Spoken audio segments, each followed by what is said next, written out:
Bienvenido a iClub Novelas Ligeras, donde las historias toman un nuevo rumbo. Aquí encontrarás historias únicas, giros inesperados y mucho más.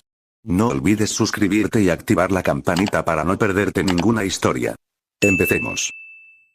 ¿Cómo me meto en este tipo de situaciones? Y simplemente ignora el potencial de mi orden. ¿Hay alguna señal en mí, o simplemente atraigo naturalmente lo extraño y lo raro? Somos caballeros entrenados. Deberíamos estar ahí para corregir errores y proteger a la gente. Pero no, siempre es guardia de honor. ¿Por qué supuse que Pina vendría a mi mansión a tener una de esas charlas de hermanas que, según ella, necesitamos?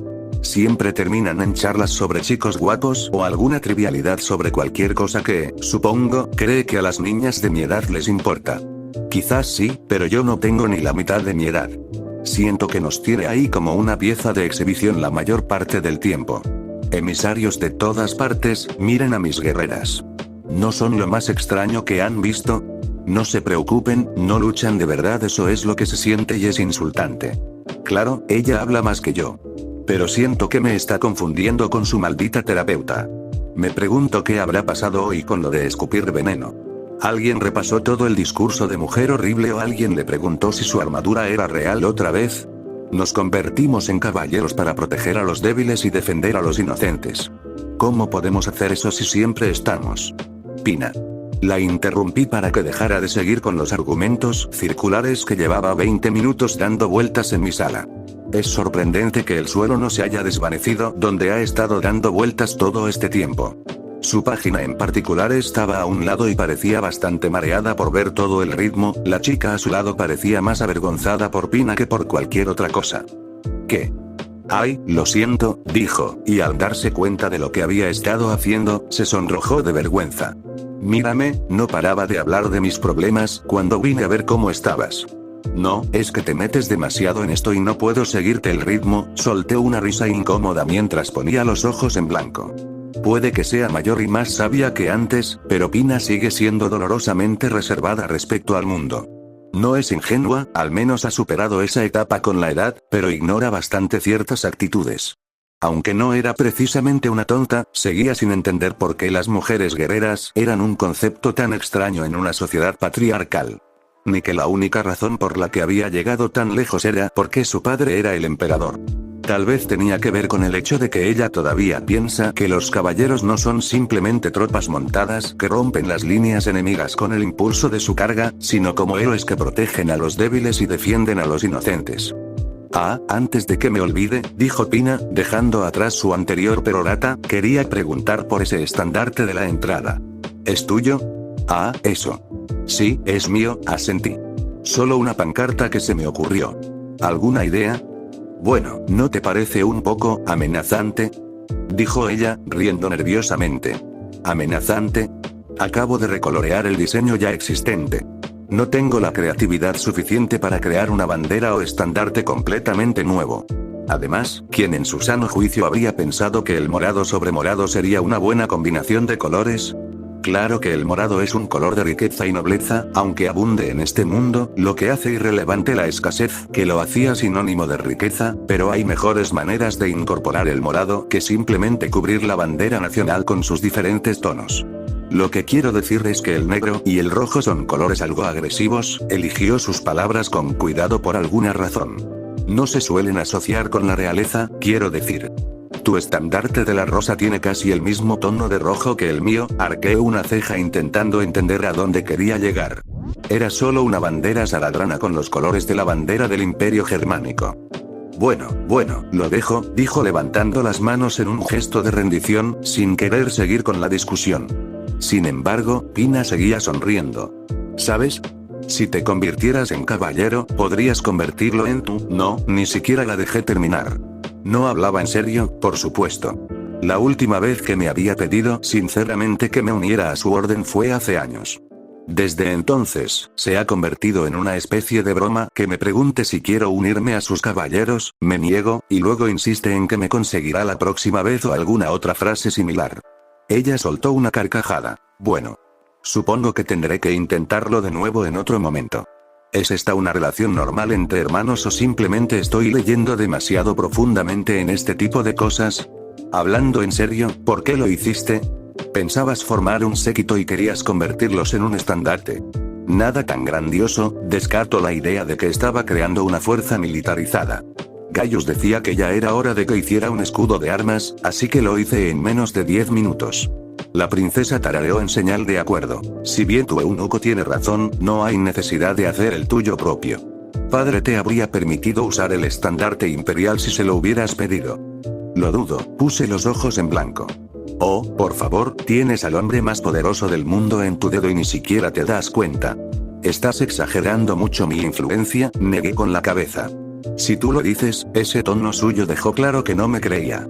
Hablando de papá, ¿qué te hizo para ponerte así de furiosa? Me arrepentí de inmediato por haberle quitado el seguro a su bomba de emociones. Por suerte, ya sea por controlarse o por haber superado el problema, no volvió a lo mismo. ¿Cómo supiste que era él?, preguntó Pina. Me lo acabas de decir, respondí. ¿Y qué? Es solo una reunión del Senado a la que fui guardia de honor esta mañana. Suspirando, Pina se frotó la sien. Después, le dije que podía usar a mis caballeros para reforzar las patrullas por la región. Pero se negó. Incluso con tantas tropas concentrándose para cruzar el portal, todavía me mima a mí y a mí. Disculpa, ¿acabas de ver que nuestras tropas se están concentrando para atravesar un portal? ¿Lo escuché bien? Oh, sí, hay un portal a otro mundo en la colina Alnus, respondió como si comentara el clima. ¿Qué? ¿Qué acaba de decir? ¿Un portal a otro mundo? Al menos, así lo describió mi padre. Pina se encogió de hombros. Los magos no paraban de hablar de los detalles del asunto. Probablemente lo habrías entendido, pero a mí no me quedó claro. Algo sobre los dioses abriendo una puerta a otro mundo. Eso es todo lo que puedo decir razonablemente que entiendo. Lo siento, pero, ¿un portal a otro mundo? ¿Dónde está ese portal? Era absurdo. Incluso con magia, algo así debería ser imposible. A finales del siglo XIX, en Germania, solo se teorizaba que la magia podía usarse para teletransportar personas, e incluso entonces se creía que requería tanto maná y cálculos tan complejos que era prácticamente imposible. Y eso era para teletransportar a una persona a lo largo de un aula. Abrir un agujero en el espacio, mantenerlo y usarlo para viajar era simplemente absurdo. Simplemente no era científicamente esperar. Ella dijo que los dioses hacen esto, oh querido. Oh, mierda, ¿qué? Ah, cierto. Está en la colina de Alnus y, según mi padre, lo descubrieron hace poco más de un mes. Planea enviar a las legiones a través de una reclamación a las tierras más allá para el imperio. Y sabemos que hay algo ahí porque... Si este fuera un portal genuino a otro mundo, y no solo a otro punto de este, hay 1001 maneras de que todo saliera mal. Como adentrarse en el vacío del espacio con solo la mejor armadura medieval para protegerse. Parece algo que el Ser Décimo haría para demostrar algo. Porque los exploradores pasaron al otro lado, claro, dijo Pina como si la explicación de que la gente cruzara a otro mundo por arte de magia fuera algo trivial. Dicen que el otro lado era surrealista. Animales de metal, carruajes de metal, torres de cristal que tocan el cielo, ese tipo de cosas. Pero ¿cómo? No sé, si eso es, apenas podía formular mi pregunta, una docena de pequeñas variables, factores y su influencia en todo esto. Disculpen, Altezas, la joven paje hizo notar su presencia e interrumpió mi pregunta. Pero la reunión con el gremio de herreros es dentro de 1 hora. Lo siento, pero tenemos que irnos. Pina chasqueó la lengua. Bien. Gracias, Hamilton. Lo siento, Tanya, pero tengo que irme ya. He estado intentando que el maestro del gremio les dé armadura nueva a los caballeros de la Rosa, pero últimamente han estado muy ocupados con los pedidos. Tuve que usar mi estatus para colarme y conseguir esta reunión. De nuevo, lo siento mucho, pero tengo que irme. Ni siquiera recuerdo lo que le dije al salir. Apenas noté que la criada venía a rellenarme la bebida. Estaba demasiado absorta en la información que acababa de descubrir. En concreto, en sus implicaciones. Ahora, la navaja de Occam sería que le estoy dando demasiadas vueltas y que debería tranquilizarme. Que estos relatos fantásticos que Pina enumeró eran solo eso, relatos punto por punto de lo que hay más allá de este portal de otro mundo. Animales metálicos merodeando alrededor de simples torres de cristal. Sin embargo, alguien sin idea de coche podría, si se le presionara, describir un automóvil como un carruaje de metal sin caballos.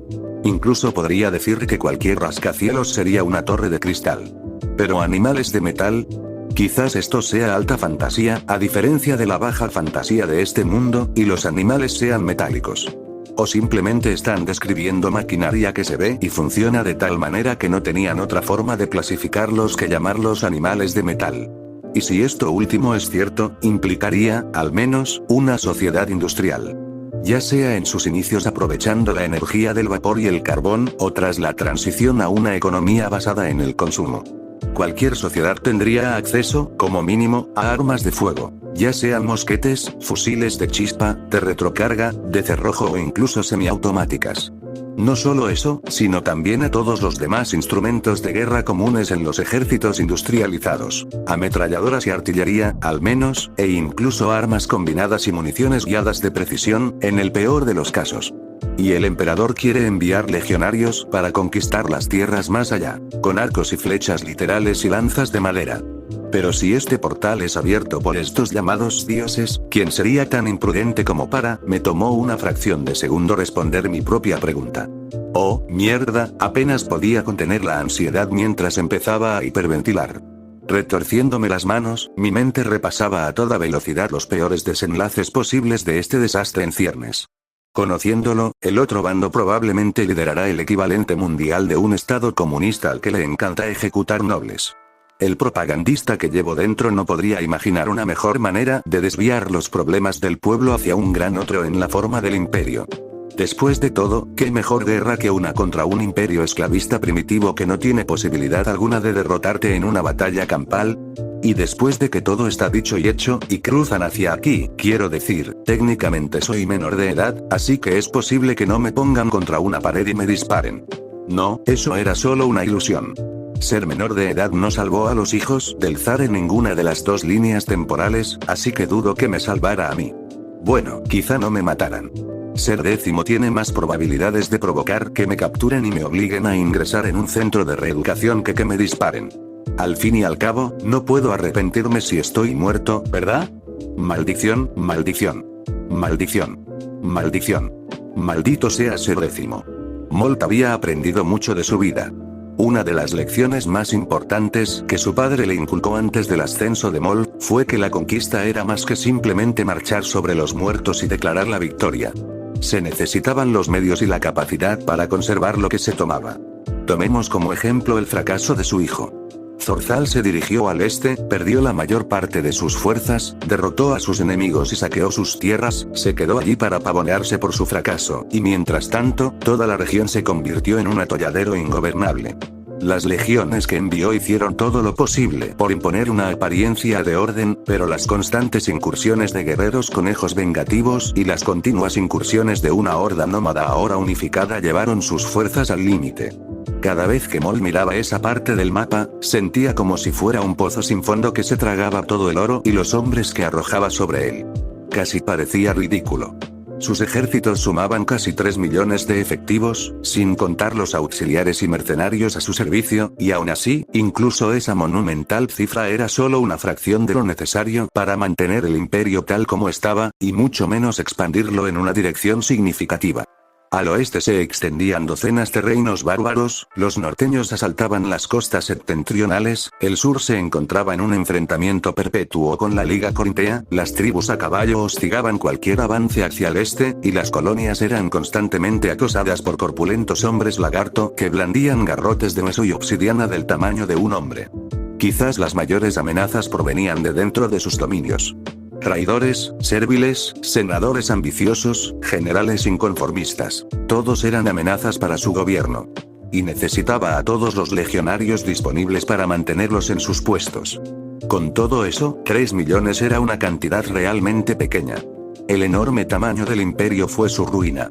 Pero, como por obra de la providencia, apareció la clave de sus males. El portal de la colina de Albus.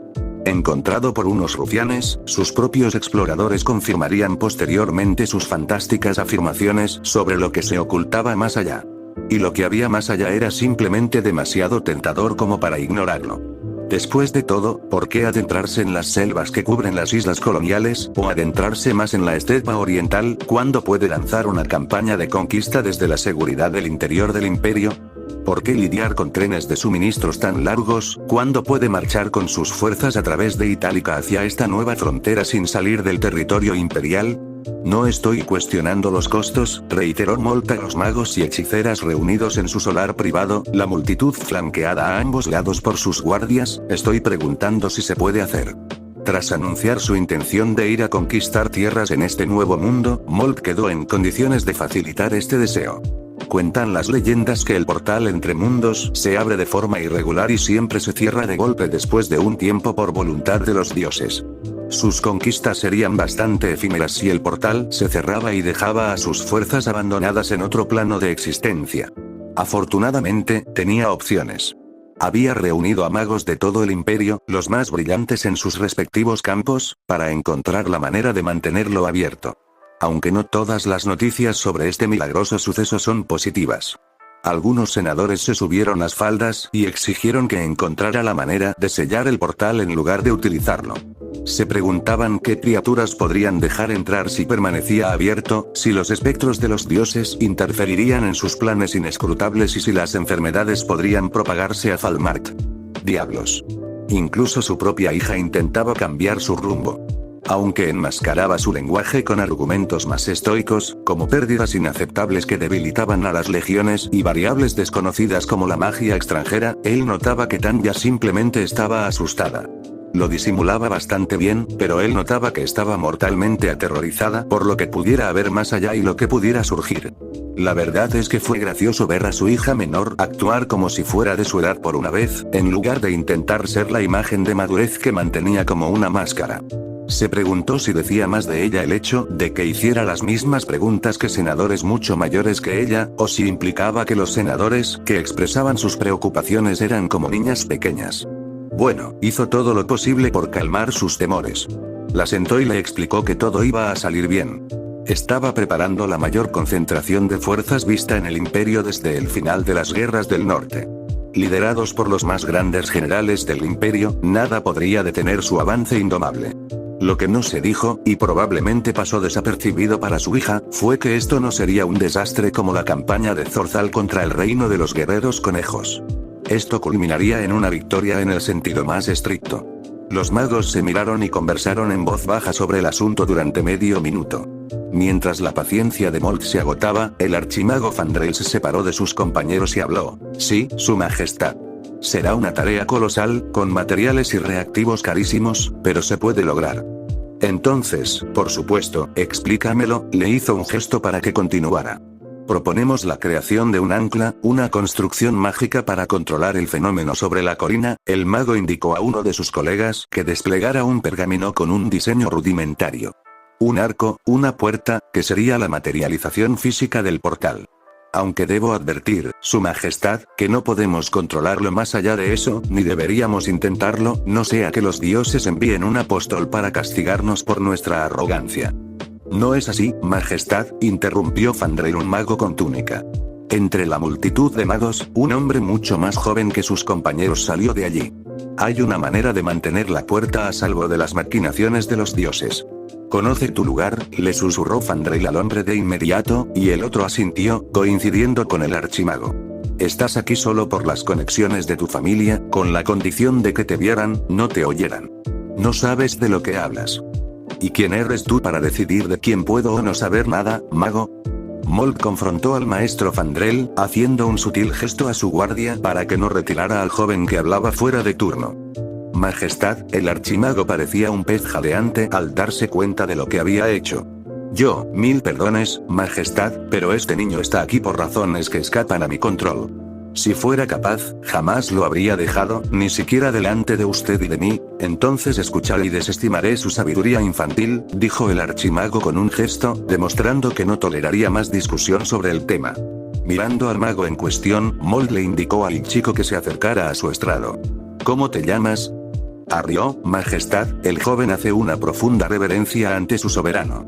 Bueno entonces, Arius, dime por qué crees que el portal puede permanecer abierto indefinidamente. Tenía genuina curiosidad por escuchar la respuesta del joven. En mi investigación, he descubierto que el tratado del archimago macabeo sobre el sustento divino demuestra que el poder divino puede ser controlado por manos mortales afirmó Arrió. En ciertas circunstancias, puede ser interrumpido por completo mediante rituales y runas. Dichos medios pueden emplearse en la construcción de esta puerta para mantenerla abierta todo el tiempo que queramos. Hablas de herejía, muchacho. Fandrell intervino de nuevo y se acercó a Arius. El hecho de que tengas copias de las obras del archiheresiarca ¿tiene razón, maestro Fandrell? Preguntó Moll, intentando mantener el tema de la conversación. Fandrell respondió al emperador con una pregunta propia. ¿Su majestad ha leído alguna vez sobre el gran incendio de Rondel? Soy lo suficientemente culto como para saber del gran incendio que asoló la biblioteca. Moll puso los ojos en blanco al pensar que nunca había leído un texto de historia. Dicho esto, se me escapa la importancia de este hombre. Supongo que este hereje suyo fue el pirómano en cuestión, ¿no? El mismo, asintieron otros en señal de acuerdo con las palabras de Fandrell. Macabee era un desviado, un hereje, un blasfemo, alguien que consideraba las palabras del dios celoso por encima de todas las demás. Sus oscuras acciones provocaron la sangre que corrió por nuestras calles y el incendio que redujo a escombros la gran biblioteca. Innumerables archivos de obras, muchas sancionadas por los mismísimos dioses, se convirtieron en cenizas en cuestión de horas. Y aún así logró eludir al apóstol de Ral durante horas. Molt instó al mago a llegar a la parte de la historia que realmente importaba, la parte verdaderamente escandalosa que algunos, hasta el día de hoy, interpretan como una exageración del suceso. Un mortal dominando a un apóstol. Tejió un hechizo que se extendió por toda la ciudad y que negó a la apóstol sus dones divinos, dijo Arlo, visiblemente emocionado por continuar el relato. Esa noche, la apóstol era tan mortal como tú y yo. Tuvo que luchar contra oleadas de seguidores de Macabeo sin la ayuda de su patrón divino. Si hubiera muerto al alcance del hechizo, habría permanecido muerta. Eso nunca se ha probado, intervino Fandrell. Pero es irrelevante. Nuestra estimada orden descubrió el conjuro y lo rompió. Recuperada la fuerza que le otorgaron los dioses, Lady Morgan mató al heresiarca y a sus seguidores restantes con un solo hechizo. Poniendo fin a aquella noche tan horrible, las obras de los herejes quemadas, su legado deshonrado.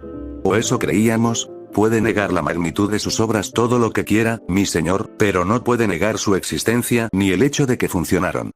Arius ignoró las miradas furiosas que recibía de sus compañeros magos. Majestad, deme 2 meses y le daré una puerta que ni los mismos dioses podrán cerrar. 2 meses dices. Esto lo intrigaba. 2 meses y los frutos de un mundo entero estarían a su alcance. Podría ser mentira. Podría ser verdad. Decisiones, decisiones. Su Majestad, por favor reconsidere su. Gracias por su sabio consejo, maestro Fandrell. Molt había tomado su decisión. Usted y su compañía pueden retirarse. Les daré instrucciones antes de que termine la semana. Si prefiere quedarse, maestro Arius, tenemos mucho que discutir. Con el rostro enrojecido, pero conteniendo la ira, el mago mayor se inclinó ante Moll, y salió de la cámara con sus compañeros magos. Arius, con una sonrisa que amenazaba con partirle el rostro en 2, se acercó al emperador y esperó sus instrucciones. Mientras conversaba con el joven, se le ocurrió otra idea. Dada la ubicación de Alnus y la velocidad con la que deseaba que se llevara a cabo la conquista, no había otra manera de reunir las fuerzas necesarias para atacar esta nueva tierra sin retirar las tropas a lo largo de las fronteras meridionales del imperio.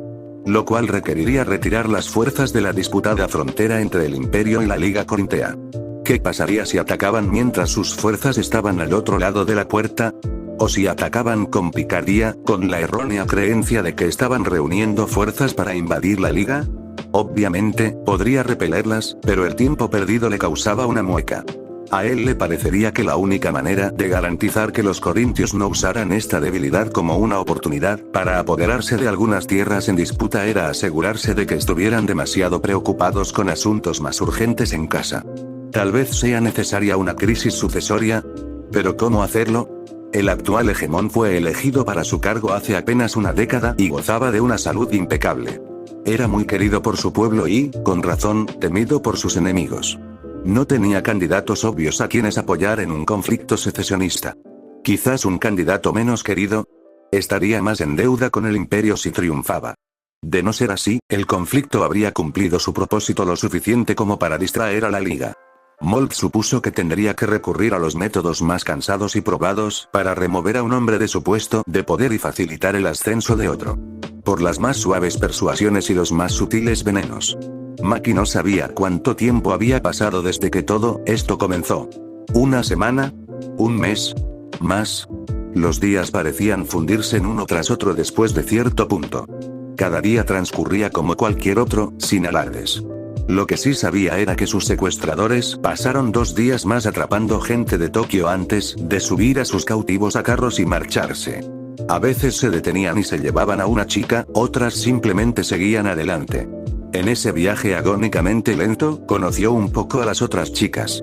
Pero de todas ellas, Noriko, una chica que acababa de graduarse de la preparatoria y estaba esperando el examen de admisión a su primera universidad, fue a quien más conoció. Cada uno contó una historia similar sobre cómo terminaron en este lío. Vieron a alguien deambulando por Ginza y fueron arrastrados de regreso a donde sea que estuvieran, pateando y gritando. Y aunque no tan bien como Noriko, Maki incluso logró captar algunas de las palabras que decían los hombres. Perra. Puta. Esclava. Aunque muy pocas de ellas eran agradables, sí aprendió algunas frases menos viles. Finalmente, tras arrastrar a más y más a algún lugar, solo quedaron 5. Parecían ser las últimas mujeres puras. Las llevaron a una ciudad enorme y las metieron en un sótano oscuro / mazmorra sexual, con un hombre de aspecto feroz mirándolas como si fueran carne fresca. Una auténtica conejita estaba de pie junto a él, con un collar alrededor del cuello y moretones en todo su cuerpo, escasamente vestido. Había leído suficientes doujinshi para saber a dónde iba esto. Maki casi se mea encima cuando el hombre la agarró por la barbilla y la miró a los ojos. Al poco rato, la soltó y atrajo a Noriko a su lado. Arrastrando a la chica, gritó una orden a sus matones, quienes arrastraron a Maki en otra dirección. Al poco rato, la metieron en otra carreta para llevarla a otro lugar. Que la escoltaran sola le hizo pensar en varias situaciones horribles. Durante el resto del viaje en carro, intentó mantener la calma. Lo primero que notó fue el estandarte recoloreado que estaba acostumbrada a ver. En lugar de un dragón morado claro sobre un fondo morado más oscuro, este era un dragón negro sobre un fondo rojo carmesí. No es que supiera que el cambio de color tuviera alguna importancia. Una mujer mayor, vestida de sirvienta, se acercó corriendo a la carreta. Ella y el hombre conversaban con tanta rapidez que Maki no pudo seguirles la pista. Deseó saber qué decían. ¿Es muda? ¿Por qué no me responde? No es mudo, solo tonto. No entiende ni una palabra de saderano. Un bárbaro de pies a cabeza. Maki realmente deseaba poder entender lo que decían. Entonces, ¿qué lengua habla ella? No sé, los demás dijeron una tontería. De todos modos, ahora ella es tu problema, la empujó hacia la mujer, aunque en lugar de dejarla caer, la criada la atrapó. Espera un momento. A pesar de la voz alzada, Maki se dio cuenta de que no era ella a quien regañaban. De hecho, el tono le recordó a su antigua profesora cuando descubrió que algunos chicos hacían trampa en sus exámenes. No puedes venir a la propiedad de un miembro de la realeza sin avisar, debo añadir, y dejar a un esclavo al azar a mis pies sin más. Dejando de lado la aversión de su Alteza por el oficio, hay que tener en cuenta la seguridad al poner a un esclavo al servicio de un miembro de la realeza. Es bastante dócil. Mira.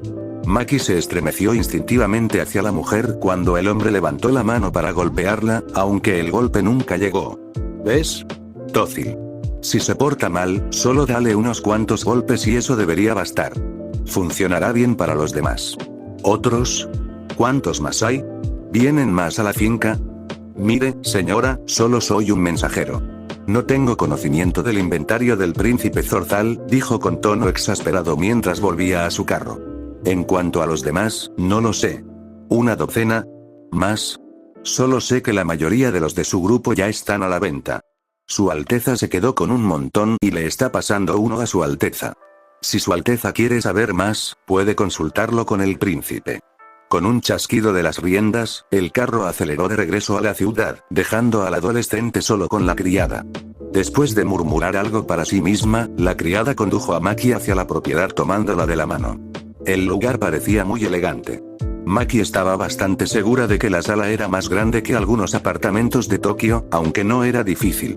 Mientras la guiaban por el pasillo, la primera criada llamó a otra pareja para contarles algo, probablemente sobre su llegada. Maki miró por una de las vidrieras. Afuera, a la sombra de lo que parecía un cenador, había un grupo de niños. Una rubia, una pelirroja, una morena con 2 coletas y una chica de piel más oscura con orejas ligeramente descolocadas estaban sentadas alrededor de una mesa repleta de todo tipo de bocadillos y postres. A lo lejos, una conejita de pelo blanco parecía una versión más joven de la de antes, haciendo todo lo posible por ignorar a las otras 3. Ninguno de ellos parecía tan viejo, de unos 12 o 13 años, con la excepción de la niña de orejas de conejo que parecía un año más joven que la propia Maki. ¿Era este lugar una especie de club para chicas nobles? La respuesta parecía ser sí, pues la llevaron a un sótano para ver qué traje de sirvienta le quedaría bien. Mientras un nuevo par de chicas charlaban y discutían juguetonamente sobre diferentes atuendos de sirvienta, una con orejas de lobo se dio cuenta de que este lugar no tenía nada de la vileza del calabozo sexual de aquel otro. Honestamente, ignorando la barrera del idioma y siglos de atraso tecnológico, esto casi se parece a la vez que Maki consiguió un trabajo de medio tiempo en un café de sirvientas y sus compañeras intentaban averiguar qué atuendo le quedaba mejor. Claro, sin contar el collar alrededor de su cuello. Pero, cuando sintió que la pareja presionaba un atuendo contra su marco y movió el espejo para ver su reflejo en la ropa, Maki supuso que este no era el peor resultado por el momento. A diferencia de ser una esclava sexual, ser una sirvienta era algo con lo que Maki podía lidiar absolutamente por ahora. Ya es hora. El general Pertus Zucobalt suspiró para liberar la energía nerviosa que le arremolinaba en el estómago. Con los brazos en alto, esperó a que los sirvientes terminaran de ayudarlo a ponerse la armadura. Una armadura tan encantada con protecciones que Pertus dudaba que ni siquiera un dragón pudiera morderla. Carísima. Horrible. Sin embargo, no se pueden negar los resultados. En su último período en las colonias, recibió el duro golpe del garrote de hueso de un hombre lagarto, un arma con dientes afilados capaz de desgarrar placas como un cuchillo caliente en mantequilla, con apenas un leve rasguño. Los virotes rebotaban y las hojas se rompían al chocar contra ella. Su armadura lo ha protegido más veces de las que puede contar. Que los dioses lo protejan, lo mantendrá a salvo en esta nueva tierra. Mientras los magos y hechiceros se ocupaban de construir la obra, él pasaba el tiempo organizando sus fuerzas y preparándose para cualquier contingencia. La colina estaba ahora rodeada por una docena de bastiones con murallas entrelazadas. Máquinas de asedio de todo tipo, balistas, escorpiones, catapultas, de todas las formas y tamaños, se mantenían listas para su uso inmediato. Una venerable ciudad de tiendas se extendía más allá de las murallas del bastión. No era su opción preferida, pero una vez que las primeras legiones hubieran pasado, debería haber espacio suficiente para que las fuerzas que quedarán atrás protegieran la colina en los bastiones. La fuerza que le confió el emperador era incomparable. 10 legiones, más de una docena de unidades auxiliares, decenas de jinetes de Wyvern, catafractos, caballeros y otras fuerzas montadas, una cohorte entera de magos de batalla. Con tanto poder, podría aniquilar una horda bárbara de 1 millón de hombres. Con el rabillo del ojo, divisó lo último que se construyó. Un único camino de piedra que conducía directamente a la puerta recién terminada. Dicha estructura bullía de actividad mientras magos de todo tipo canalizaban sus energías hacia ella para dotarla de poder. Para anclar el portal a ella y que sus fuerzas pudieran avanzar y conquistar. ¿Listo para hacer historia, general? Apareciendo a su lado, el conde Colt Formal tenía un paso característico de aquellos décadas más jóvenes que él. El conde de Itálica, flanqueado por su séquito, lucía su mejor armadura. Aunque muy distinta a la del general, seguía siendo una obra maestra de metal. Todo lo que se puede, mi señor, respondió Pertus. ¿Están sus fuerzas listas para marchar? Listos como pueden estar, rió el conde ante la fama de la frase. Aunque admito que algunos de mis temblores no son por la vejez. De acuerdo, rió a su vez, y una palmadita en el hombro del mago a su lado interrumpió la conversación. Disculpen, mi señor, pero debo ocuparme de los hombres y prepararlos para el día que les espera. No me dejes entretenerte entonces, general. Con un gesto severo, el conde se alejó con su séquito. El mago a su lado lo condujo a una plataforma elevada. Ante él se encontraban las 3 legiones que lo acompañarían a través de la puerta como vanguardia. La 41A, la 42A y la 49A eran veteranas de algún conflicto, ya fuera una incursión corintea, revueltas serviles o incluso un intento de rebelión. Sus estandartes se mantenían en alto, sus estandartes ondeando al viento. Los auxiliares semihumanos se mantenían a un lado, como correspondía a su posición. Ahora, ordenó Pertus al mago que estaba a su lado. Asintiendo, el mago lanzó un hechizo sobre él y el área circundante. Levantando una mano, Pertus esperó a que las voces se calmaran.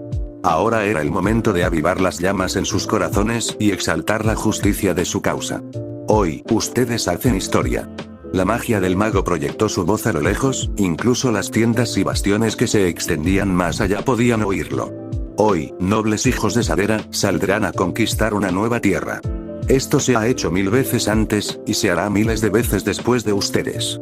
Un grito ensordecedor resonó entre los hombres, que aullaron y graznaron pidiendo guerra.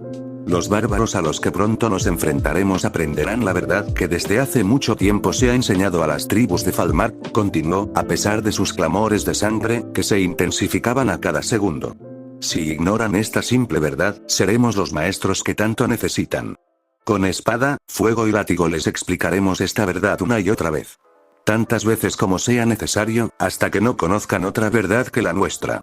La verdad de que el imperio es supremo sobre todos los demás. A medida que la energía de los legionarios se hacía más voraz, un sutil asentimiento del mago a su lado fue la señal que necesitaba saber que la puerta ahora estaba en pleno funcionamiento. Con un movimiento fluido, dirigió su espada hacia la puerta que ahora se alzaba sobre Albus. Ahora ve, valiente hijo de Sadera, ve y conquista. Y en nombre de todos los dioses, y del glorioso emperador al que todos juramos lealtad, ve y somete estas tierras vírgenes. Con un solo grito de éxtasis, sus fuerzas iniciaron la marcha. Filas de tropas, caballería, jinetes de Wyvern y semihumanos, todos recorrieron el sendero de piedra hacia la puerta.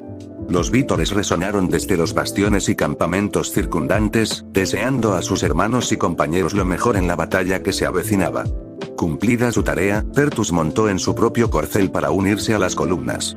A su montura, cuyo pelaje marrón se tiñó de rojo a la luz del sol, se unieron la yegua blanca del conde y los diversos corceles de sus séquitos. Le envidio, general, le confió el conde, cabalgando a su lado. ¿Cómo es eso? Estamos a punto de llegar más lejos que cualquier hombre antes que nosotros y te ves tan tranquilo como un charco de agua. Pertus resopló ante el comentario. Ciertamente me alegro de lucir así. Al cruzar el umbral de la gran puerta, cuando la brillante luz del sol dio paso únicamente a la luz de las antorchas, hizo un voto silencioso a todos los dioses. O bien él tomaría estas tierras en nombre del imperio, o estas tierras lo tomarían a él.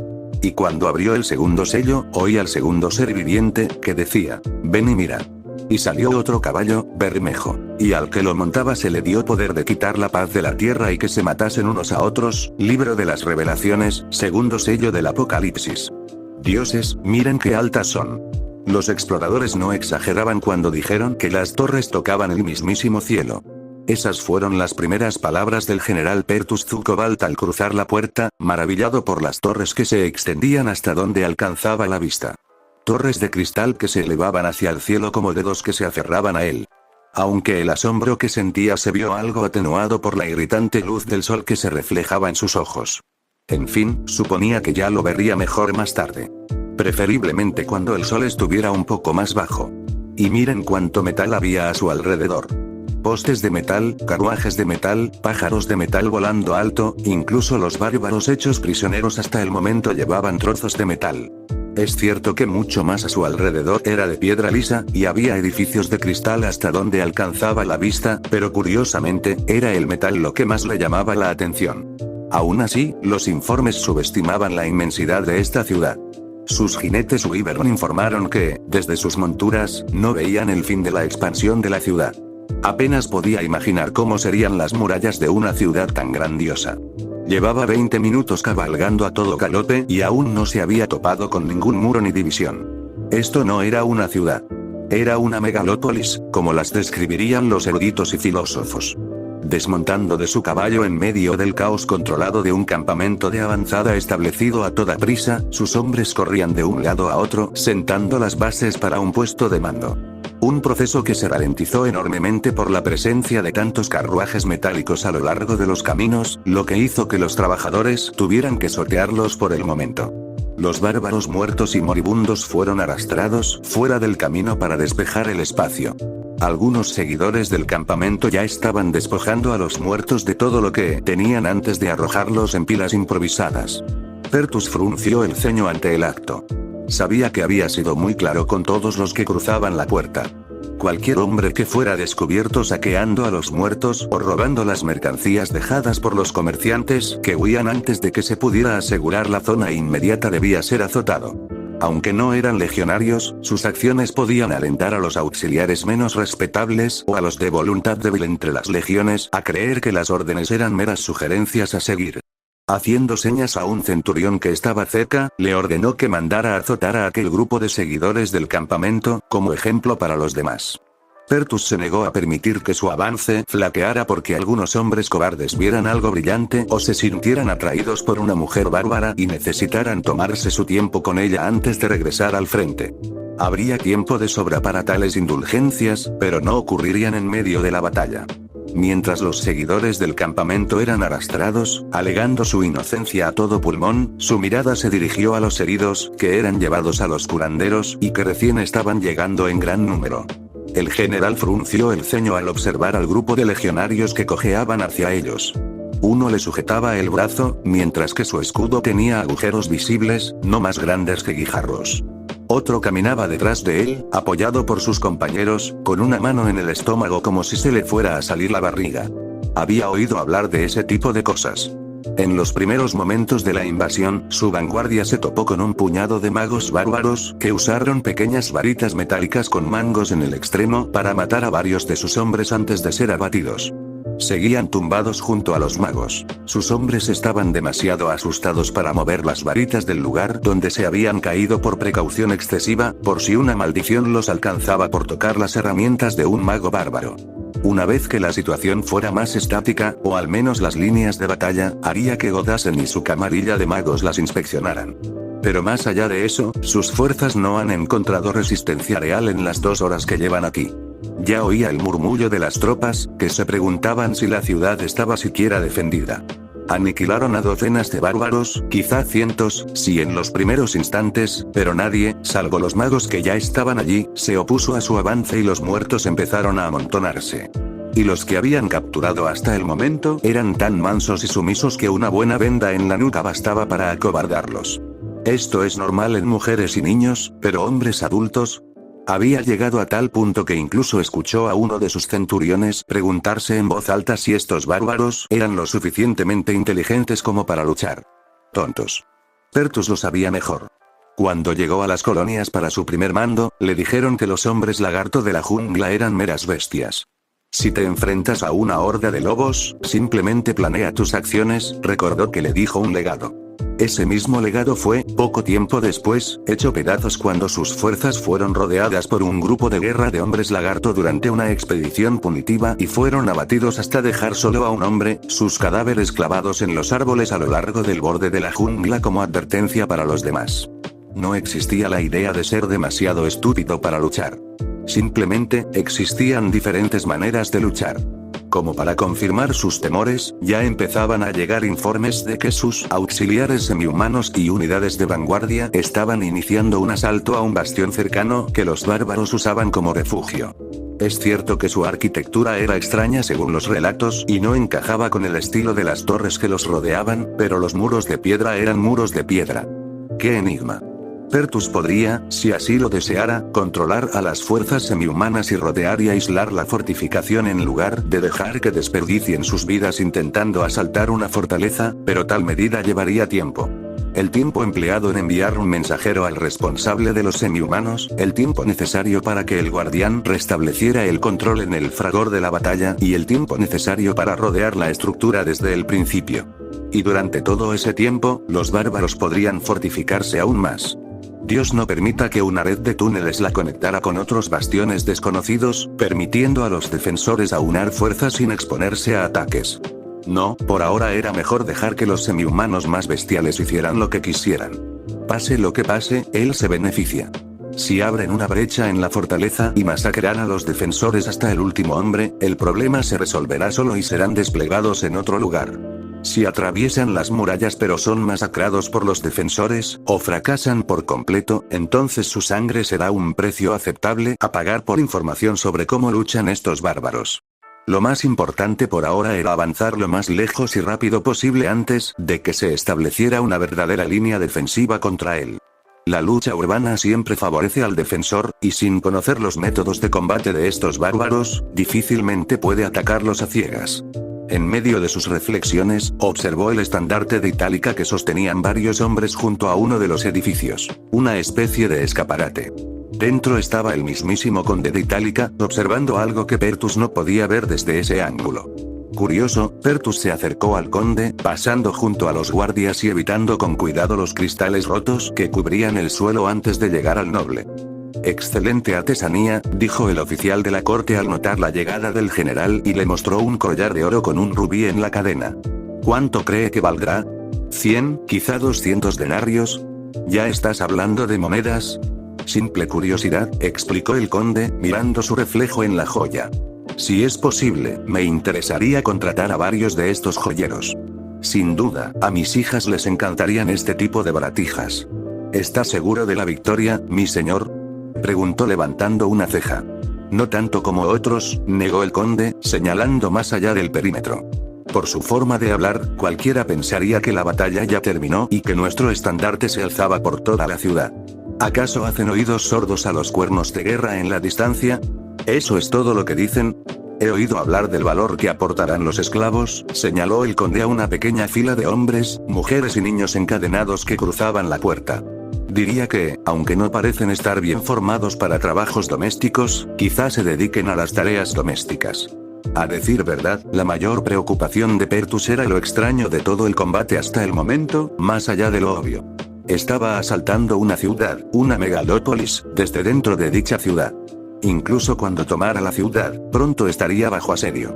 ¿Cómo se asedia una ciudad en la que un portal mágico permite un refuerzo y reabastecimiento constante para el defensor, algo que está completamente fuera de la capacidad del asediador para interrumpirlo? Según esa lógica, ¿cómo se rompe un asedio cuando el sitiador está en medio de su propio territorio y puede traer constantemente sus propios refuerzos y suministros para extender el asedio indefinidamente? Podrían acabar simplemente abriéndose paso por la fuerza bruta. Pertus espera que la primera oleada fracase. Al igual que la segunda, la tercera y la cuarta. Pero si uno aporta suficiente carne a cualquier batalla, acabará ganando. Aún así, ni siquiera los semihumanos más bestiales son tan tontos como para seguir cargando hacia la muerte. La motivación adecuada será: mis señores, un mensajero entró corriendo, con sus pasos apresurados crujiendo contra el cristal, y se arrodilló ante Pertus. Disculpen, pero nuestras tropas de vanguardia se han topado con el enemigo. Por fin, asintió Pertus para sí mismo mientras el conde formal guardaba la cadena de oro en la vitrina de la que la había sacado. ¿Dónde? El avance hacia el norte, mi señor, declaró el mensajero. La quinta corte se enfrenta a un muro de escudos bárbaro. El avance se ha ralentizado en estas estrechas calles. Los bárbaros están armados con diversas mazas y garrotes, pero también parecen estar usando algún tipo de humo para desorientar a nuestras fuerzas. ¿Fumar? Pertus le hizo un gesto al mensajero para que explicara más. No sé cómo llamarlo de otra manera, mi señor. Los bárbaros están lanzando pequeños cilindros de metal contra nuestras líneas que expulsan un humo blanco. Los hombres decían que les empezaron a arder los ojos cuando el humo los cubrió. ¿Quemar? Preguntó el conde, su expresión se tornó sombría. Ah, quiero decir, irritado, mi señor, aclaró el explorador. No es combustible, o al menos no parece encenderse al contacto con una llama. Pero los demás gritaban que les ardía los ojos como si les hubieran lanzado algo. Ojos llorosos, dificultad para respirar, dificultad para ver. Les impide avanzar o empujar la línea. Maravilloso. Fumadores. Pensó Pertus. ¿Cuántos bárbaros hay en esa fila, aproximadamente? 70 o así, mi señor, es difícil decirlo con tanto humo. Entonces avisa al segundo cuerpo de wyverns para que sobrevuele y destruya ese muro de escudos por detrás, ordenó el general. Pero asegúrate de que sepan que deben mantenerse alejados de esas aves de metal en el aire. Dios sabe que ya estamos muy ocupados con la toma de esta ciudad, así que no hay necesidad de enfurecer también a la fauna.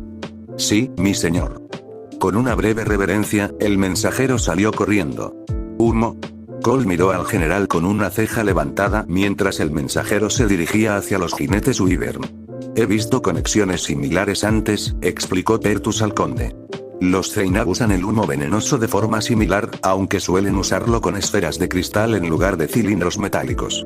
El campo de batalla ya es bastante mortal sin humo venenoso que vuele por todas partes. De acuerdo, asintió el conde, tras volver a juguetear con la gema. Nos espera un largo día. Una serie de cuernos de guerra sonaron alrededor del improvisado escenario. Se avecinaba un ataque. Sin demora, los centuriones comenzaron a gritar órdenes para que se formaran a lo largo de la calle, cubriendo todas las vías de ataque para evitar ser sorprendidos por una maniobra de flanqueo. Los hombres dejaron lo que estaban haciendo para reunirse, mientras los seguidores del campamento corrían tras las líneas establecidas para mantenerse alejados de la batalla. Las picas se nivelaron, los testudos encajaron en su lugar con un ruido metálico y las tropas de proyectiles se prepararon para desatar una ráfaga contra el enemigo que avanzaba. Al aproximarse a la línea recién establecida se encontraba una colección de vagones y carros de metal. Avanzaron, según lo permitía el espacio, por caminos desconocidos. Sobre ellos, hombres con ropas verdes apuntaban lo que parecían lanzavirotes, pero no vio ninguno preparado. Más hombres verdes caminaban junto a las carretas y carruajes, todos portando algún tipo de ballesta, bastón. Las sostenían como un ballestero su arma, pero parecían más cilindros delgados que bastones. En cierto modo, le recordaban a los magos de antes. Pronto se libraría la batalla. Pero esta no sería la batalla. Había unos cientos de hombres, quizá 1000 como máximo, acercándose a su línea. Dada la magnitud del ataque, o la ausencia de él, este era sin duda un asalto de prueba. No un intento de romper la línea, sino de ver cómo respondía la legión. ¿Qué más podían esperar lograr contra una línea de varios miles que se consolidaba rápidamente, con magos, monstruos y bestias de guerra entre ellos? Aún así, no le gustaba el aspecto de esos lanzabigotes. Con su alcance actual, podrían empezar a atravesar algunas de sus filas, desmantelar la formación de su legión, e incluso matar a algunos wyverns antes de que pudieran ascender lo suficiente. A él no le gustó nada eso. Y parecía que el legado en la línea estaba de acuerdo con él. Otro cuerno sonó y una oleada de semihumanos cargó hacia adelante en una formación suelta. Su carga detendría el avance bárbaro o lo frenaría si estaban.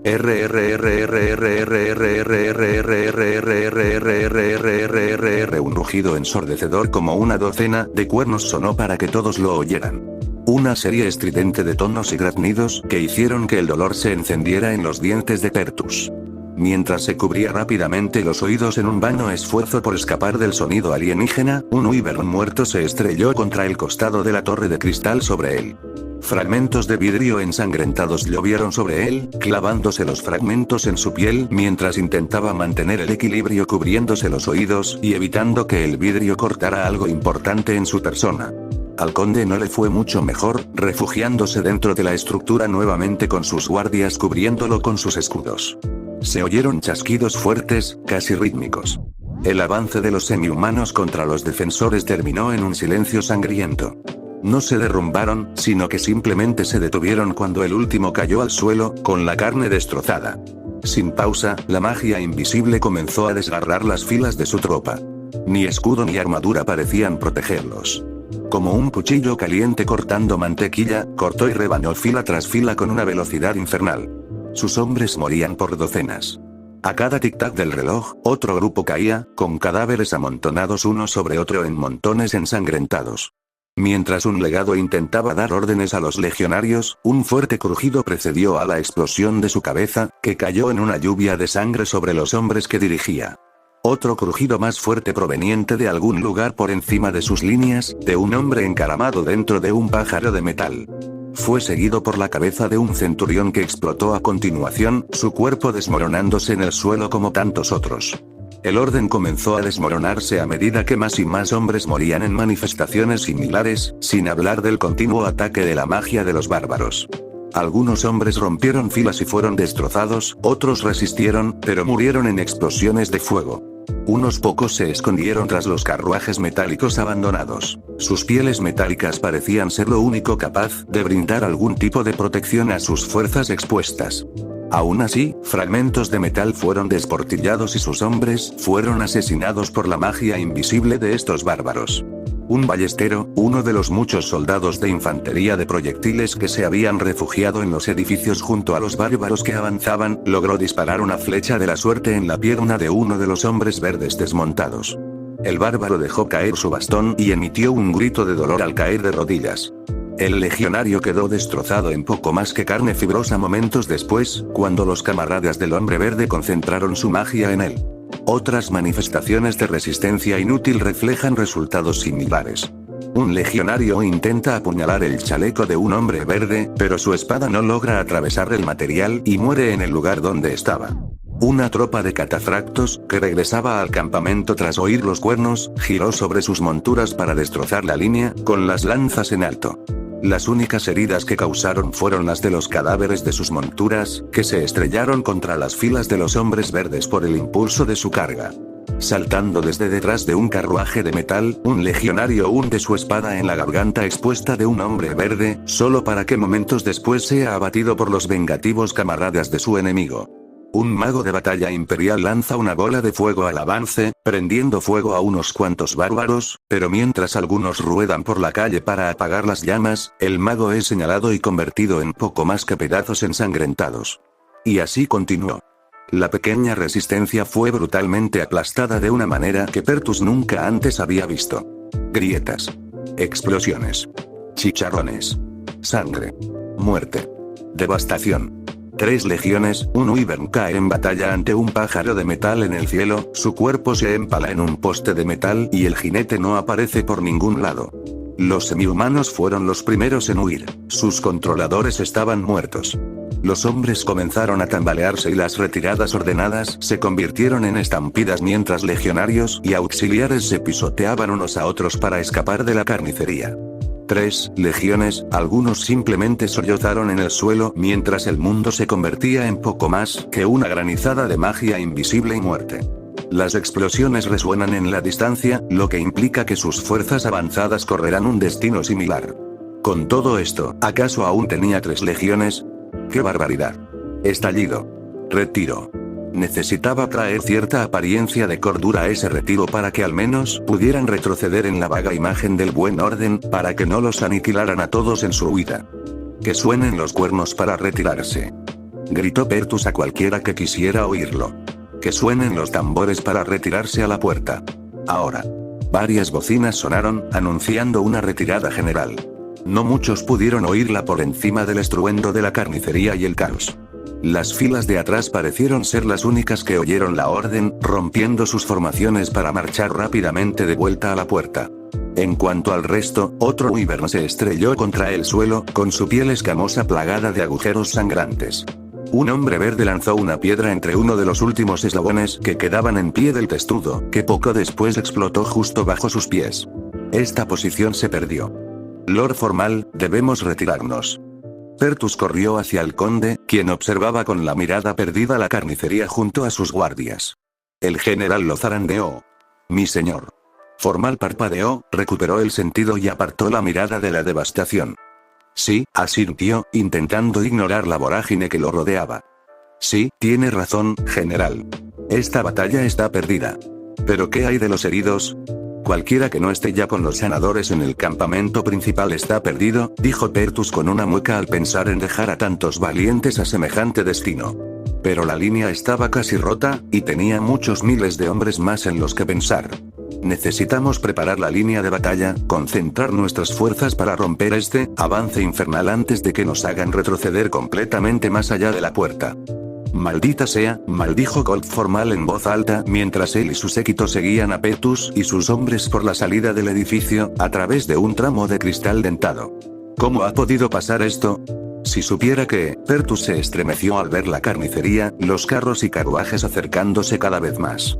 ¿A qué clase de diabluras y magia negra nos enfrentamos? Esto. Grieta. Mi señor. Pertus se quedó paralizado al ver su rostro cubierto por la sangre del conde Formal, con el torso desgarrado y su cuerpo arrojado a los brazos de uno de sus hombres, igualmente ensangrentados. Los guardias formaron un Abdash Schiltrum para contener cualquier ataque. ¿Para qué sirvió? Siguieron más grietas.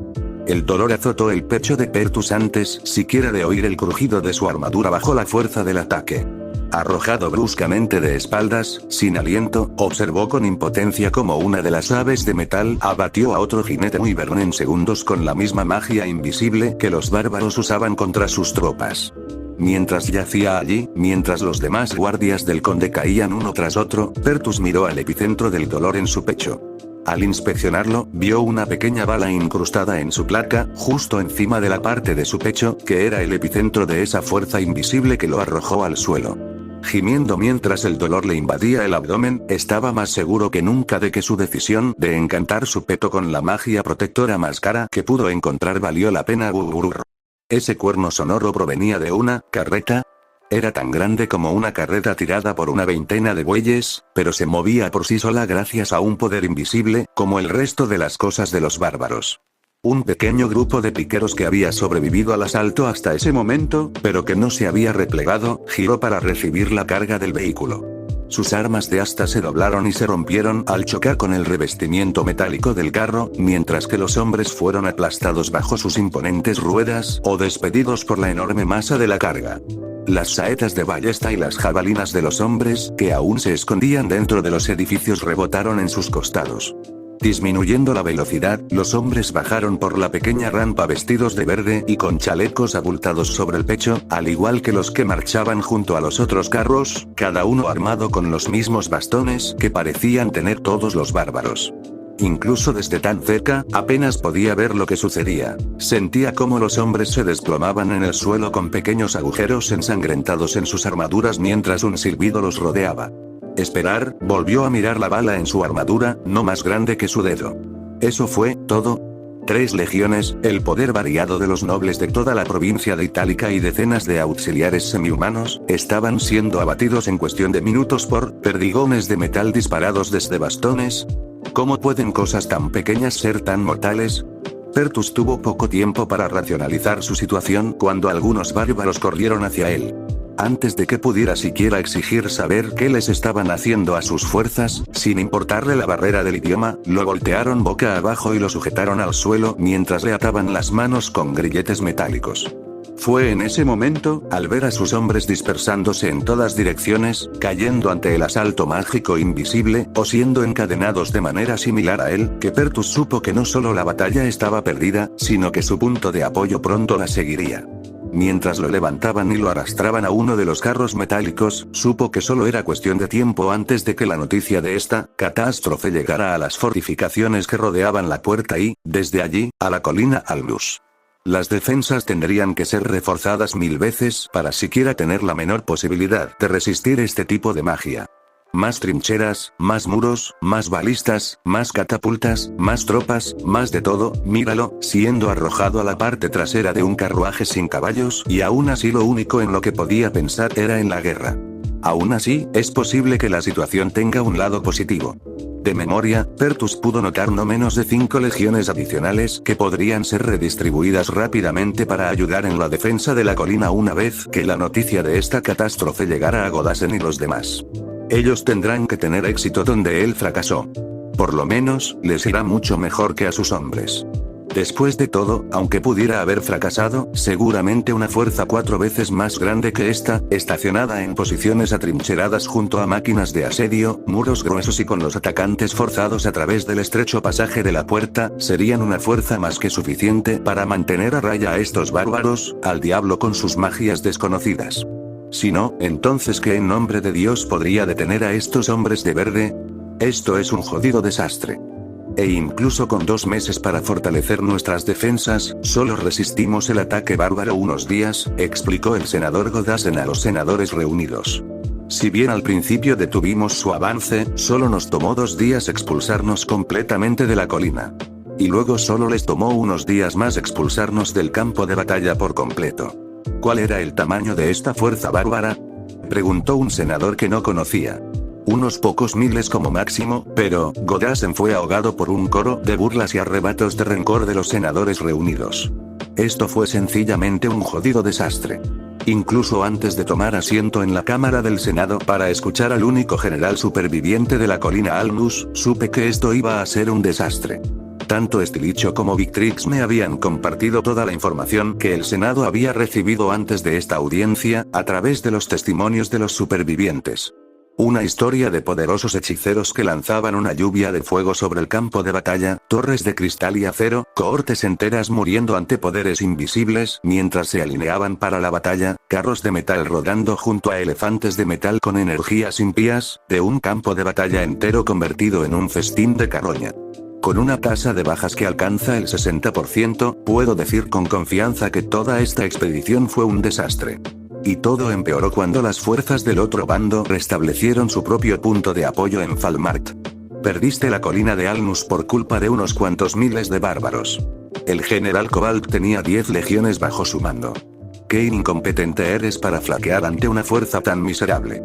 ¿Ordenaste a tus hombres que cayeran sobre sus propias espadas en lugar de luchar? Senadores, mis hombres fueron aniquilados por la corte. A pesar de los golpes y magulladuras que le produjo la batalla de Alnus, necesitando un bastón incluso para plantarse ante sus colegas, Godasen parecía tener suficiente fuerza para resistir las constantes burlas y gritos. Vi cómo filas tras filas eran destrozadas por la poderosa magia mientras avanzaban. Incluso usaron grandes varas de fuego explosivo contra nosotros. Solo estoy aquí hoy ante ustedes porque yo y un grupo de magos guerreros levantamos una barrera para protegernos de una de esas varas y aún así casi muero. Créanme cuando les digo que nunca he visto magia tan poderosa. Me estremezco cuando los senadores vuelven a gritarse, intentando aclararme la mente y comprender lo que el hombre describía. Dejando a un lado toda la hipérbole de una sociedad individual preindustrial que intenta comprender la guerra industrial, resulta muy fácil comprender lo sucedido. Las legiones habían marchado hacia un importante centro urbano al otro lado, solo para ser repelidas por las fuerzas militares locales, que entonces lanzaron una contrainvasión de Falmart para controlar el único punto de cruce entre mundos. No es de extrañar que decenas de miles de hombres murieran. Incluso ignorando las barras explosivas que caían del cielo o los animales de metal controlados por magia invisible, el simple hecho de enviar hombres bajo el fuego de las ametralladoras tendría un efecto devastador en la fuerza de trabajo. Honestamente, todo esto parecía un extraño reflejo de lo que debieron pensar los aztecas al ver armas españolas por primera vez en el siglo XVI. Solo que, en lugar de rifles primitivos de un solo tiro, se trata de una sociedad que al menos ha alcanzado la capacidad de usar armas completamente automáticas y vehículos blindados. Y conociendo mi suerte, la gente del otro lado de la puerta probablemente sean comunistas, porque claro que lo serían. Parece que Ser Décimo lo habría organizado todo para fastidiarme. Pero incluso antes de que Godesan terminara su testimonio, y finalmente se hizo a un lado cuando los senadores comenzaron a gritarse unos a otros en lugar de preguntarle algo, muchos de los hombres presentes parecieron tener su propio plan genial para lidiar con los bárbaros. No puedo evitar poner los ojos en blanco cada vez que oigo a alguien decir esa palabra sobre un estado industrializado. Sí, sé que bárbaro significa gente que no pertenece al imperio, pero su conexión con lo primitivo y lo atrasado es difícil de disociar de la palabra. Aún así, eso no les impidió afirmar que sabían la respuesta. Ataque. Retiro. Pérdida de ingresos. Mantén la línea. Oremos por la liberación de los apóstoles. Todos estos gritos se volvieron aún más incoherentes a medida que cada nueva voz intentaba hablar por encima de la otra. Un coro de ruidos rebotaba constantemente en el suelo y las paredes de mármol, creando un extraño efecto de eco. ¿Te imaginas si las legiones lucharan con el mismo vigor que argumentaban los senadores? Susurró Gaius a mi lado. El único miembro de mi séquito al que se le permitía entrar conmigo, ya que a los semihumanos, esclavos o libres, se les prohibía la entrada mientras el Senado estaba en sesión. Hasta un apóstol caería ante semejante enemigo. Todavía no puedo imaginar cómo aún mantienes la cabeza fría con la forma en que hablas, respondo bromeando, mirando a los guardias del Senado esparcidos por toda la cámara. Si alguien puede oírnos con esto, se merece mi cabeza como premio, bromeó el eunuco como siempre sobre su propia mortalidad, lanzando algunos insultos bruscos con indiferencia antes de volver a sus papeles. Todavía no entiendo cómo puede concentrarse con tanto ruido. Suspirando, eché un vistazo a mi alrededor para ver qué estaban haciendo las pocas personas que podía reconocer aquí. Stilicón era uno de los pocos militaristas silenciosos, pues no gritaba pidiendo un contraataque inmediato, aparentemente absorto en sus pensamientos. Su silencio era imitado por varios otros que lo miraban esperando algún tipo de fila para proceder. Victrix estaba ocupado con otro senador sentado una fila por encima de él. Desde mi perspectiva, parecía que intentaba llegar a un acuerdo con alguien de otra facción. El senador en cuestión miraba constantemente por encima del hombro, como si la mera visión de estar asociado con un populista lo arruinara. ¿Y el emperador? Tranquilo, incluso contemplativo, observando al Senado desde su trono con un par de pretorianos. Hay que reconocerle el mérito, ya que no daba la impresión de haber dormido apenas en las últimas semanas, aunque si me fijaba bien, podía ver las tenues ojeras bajo sus ojos. Pero quizá fuera porque sabía de antemano lo pesadas que se veían. En cualquier caso, parecía que solo estaba esperando a que los senadores se quedaran sin aliento o perdieran la voz antes de decir nada. Pero justo cuando me estaba preparando para levantarme y esperar afuera, una voz silenció a todos los demás. ¡Qué vergüenza para todos! Una nueva voz resonó entre los murmullos del otro lado de la galería de observación, ahogando a todas las demás a su alrededor. En un instante, un hombre pelirrojo descendió al hemiciclo del Senado blandiendo un bastón con la punta remacada en gemas, como si fuera una especie de director de orquesta. ¿Me oyen? ¡Qué vergüenza! ¿Son hombres del imperio o niños jugando a la política? ¿Qué cobardía es esta que oigo? ¿Retirarse? ¿Retirarse? Senadores, un enemigo se alza ante nosotros, ha derramado nuestra sangre, nos ha arrebatado nuestra tierra, y oigo hablar de soportar esta deshonra. Confunde cautela con cobardía, gobernador Sigarius, replicó un senador, fulminándolo con la mirada. Quizás no se apresuraría a tildarnos de cobardes si sus tierras estuvieran amenazadas. Bien, el gobernador Sigarius, padre de Selene. El hombre que probablemente, sin duda, planeó la muerte de Katy, y que se beneficiaría enormemente de un ejército centralizado debilitado, intenta avergonzar a la gente para que marche a las fuerzas imperiales bajo fuego de ametralladoras. ¡Qué extraño! En realidad no, porque uno debilitado es fácil de derrocar. Mis tierras siempre están amenazadas, senador, reprendió el gobernador.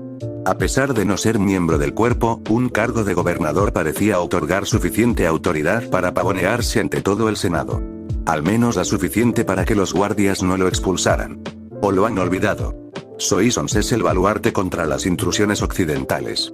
Cada año, mis dominios sufren incontables saqueos y pillajes por parte de hombres bestia y toda clase de semihumanos incivilizados.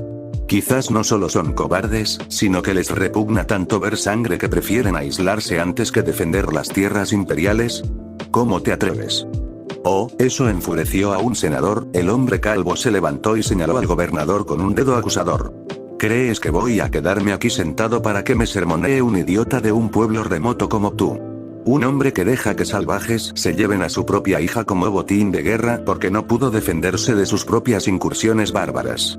Jaja, puede que haya estado fuera de la corte por un tiempo, pero premio de guerra es una forma extraña de referirse a una reina, fue sutil, pero vi que el agarre del gobernador en su bastón se apretaba y el borde de su sonrisa se contraía. Así es, Selene dijo que su hermana mayor se casó con un rey bárbaro. La marimacha prologó la frase diciendo que Asterix no era como los otros bárbaros y que era un bárbaro noble que entendía el imperio de la ley. No creo que se dé cuenta de lo condescendiente que suena. Pero más allá de eso, continuó, apuntando con su bastón al senador, creo que te quedarás ahí sentado y recibirás mi sermón. ¿O quizás prefieres que te lo dé mi compañero? Sigarius señaló la imponente figura de su campeón de escamas de dragón en la fila de espectadores. Incluso sin su espada, me cabía la menor duda de que el hombre podría partirle el cuello al regordete senador como si fuera una ramita. Aunque, te lo advierto, no es tan comprensivo como yo. Ya basta, gobernador, intervino finalmente la marquesa Cassel. Siendo la primera senadora, la marquesa tenía jurisdicción sobre el curso de la conversación. Apuesto a que esperó a que su colega senador recibiera la reprimenda suficiente antes de detener la discusión. Sea cual sea el punto que quiera plantear, amenazar a un miembro del Senado es un delito penal. Pero, mi querida marquesa, no he hecho ninguna amenaza, se defendió Clovis, fingiendo ignorancia. Simplemente le ofrecí otro compañero de conversación, advirtiéndole de los riesgos. Sería una negligencia por mi parte actuar de otro modo. Naturalmente, Cassel ni siquiera fingió creerle. Pero, marquesa, basta, declaró el emperador con calma, pero con firmeza. Levantó una mano para pedir silencio en la cámara. Una a una, las voces de los senadores se fueron apagando. Aunque agradezco su opinión, gobernador, le pido que regrese a su asiento por el momento. Este asunto le corresponde al Senado debatir, no a usted. Pero por supuesto, su majestad, haciendo una reverencia exagerada, el hombre pelirrojo regresó a los asientos de los espectadores. Muy bien, entonces, la marquesa miró a un ayudante, reanudaremos nuestra discusión sobre él, no hay nada más que discutir, declaró el emperador, interrumpiendo al primer senador. Parecía estar cansado, igual que yo, de las idas y venidas infantiles. He escuchado sus preocupaciones, senadores, gobernador, y a pesar de todo he llegado a una simple conclusión. Debemos atacar. ¿Atacar? Apenas podía creer lo que oía. El mismo hombre que no podía dormir por la avalancha de informes que mencionaban cómo sus fuerzas militares fueron aniquiladas ahora quiere atacar. ¿Otra vez? No. Había algo más en esto. ¿Atacar? Su Majestad, incluso si contraatacáramos, simplemente no tenemos suficientes efectivos para tal acción, argumentó Cassell por encima de los murmullos del Senado. Como bien sabe, los nórdicos incursionan en las costas septentrionales, los señores a caballo del este se congregan para atacar nuestros territorios que bordean la estepa, las colonias se desploman ante el creciente asalto de los semihumanos, y como ha señalado el gobernador Jagrius, incluso nos vemos asediados desde el oeste. En resumen, las legiones y tropas en la batalla de Alnus representaron la suma total de todas nuestras fuerzas disponibles. A menos que Su Majestad sugiera que retiremos nuestras fuerzas en todos los frentes, abandonando nuestros territorios fronterizos para atacar, simplemente no hay manera de que podamos reunir una fuerza suficiente para lanzar un contraataque contra este nuevo enemigo. ¿Cómo se atreve? Interrumpió un senador. Su Majestad tiene razón, Marquesa Cassell, interrumpió el emperador a su propio adulador. Dados nuestros recientes reveses, carecemos de los medios inmediatos para contrarrestar a estos bárbaros nosotros mismos. La pérdida de decenas de miles es simplemente un revés, Majestad. Lo es. Comparadas con una victoria inevitable, incluso las derrotas costosas son simplemente reveses, argumentó el emperador, aunque puedo adivinar que se trataba de una estrategia publicitaria al verlo. El emperador se levantó de su trono y miró a los senadores reunidos. Senadores, les pregunto esto. Cuando nuestras legiones fueron aplastadas en las guerras del norte por los berserkers, ¿acaso su pérdida anunció el fin del imperio? Cuando Telta fue saqueada por la misma horda, ¿cayó el imperio? Cuando el mismísimo Rolf Kingsblood llegó a las mismas puertas de Sadera, con la intención de pasar a cuchillo a todos los hombres y arrastrar a nuestras mujeres y niños de vuelta al gélido norte, encadenados, ¿nos dejamos llevar por el miedo? ¡No! Gritaron varios senadores en respuesta a las preguntas del emperador. Al principio, solo unos pocos, pero para la última pregunta, la respuesta llegó en un coro atronador. Con la última, el no resonó en la cámara. No, no lo hicimos, afirmó la respuesta de los senadores. Fuimos maltratados, ensangrentados, pero nunca nos rendimos. Nos enfrentamos a la horda de sangre real justo a las puertas de Sadera. Mi propio antepasado atravesó las líneas bárbaras y le arrebató la cabeza al nórdico. Nuestro imperio demostró ser más fuerte que esa barbarie. Y como lo fue antes, lo seremos de nuevo. Entonces, ¿cómo afrontaremos este revés de miles de muertos y legiones aniquiladas? Cassell, a diferencia de muchos de sus colegas, permaneció impasible ante el discurso del emperador. El emperador sonrió, como uno solo. Derrotaremos a este enemigo, pero debemos hacerlo unidos. Porque estos bárbaros no son solo enemigos del imperio, sino de toda persona civilizada de Falmart. Por lo tanto, debemos enfrentarlos con todo el poder de Falmart, unidos bajo una sola bandera, la nuestra. Llamaré a nuestros estados clientes y vasallos a marchar junto a nuestras fuerzas contra el enemigo en la colina Alnus. Juntos, haremos retroceder a estos bárbaros a través de la puerta y protegeremos nuestras tierras de cualquier nueva agresión. La cámara estalló en vítores. La marquesa le dijo algo al emperador, pero no pude oír lo que decía por el ruido. Solo pude ver que al emperador le pareció divertido. La sesión del Senado concluyó poco después, con una sensación de alivio y expectación en el ambiente al salir los senadores de la Cámara. La guerra estaba prácticamente ganada. Ya lo sabía. La cuestión no era cómo vamos a ganar, sino cuán terriblemente vamos a perder. Podrían lanzar 500.000 de hombres contra la puerta. Un enemigo industrializado y atrincherado preferiría quedarse sin munición a verse expulsado de sus defensas por semejante ataque.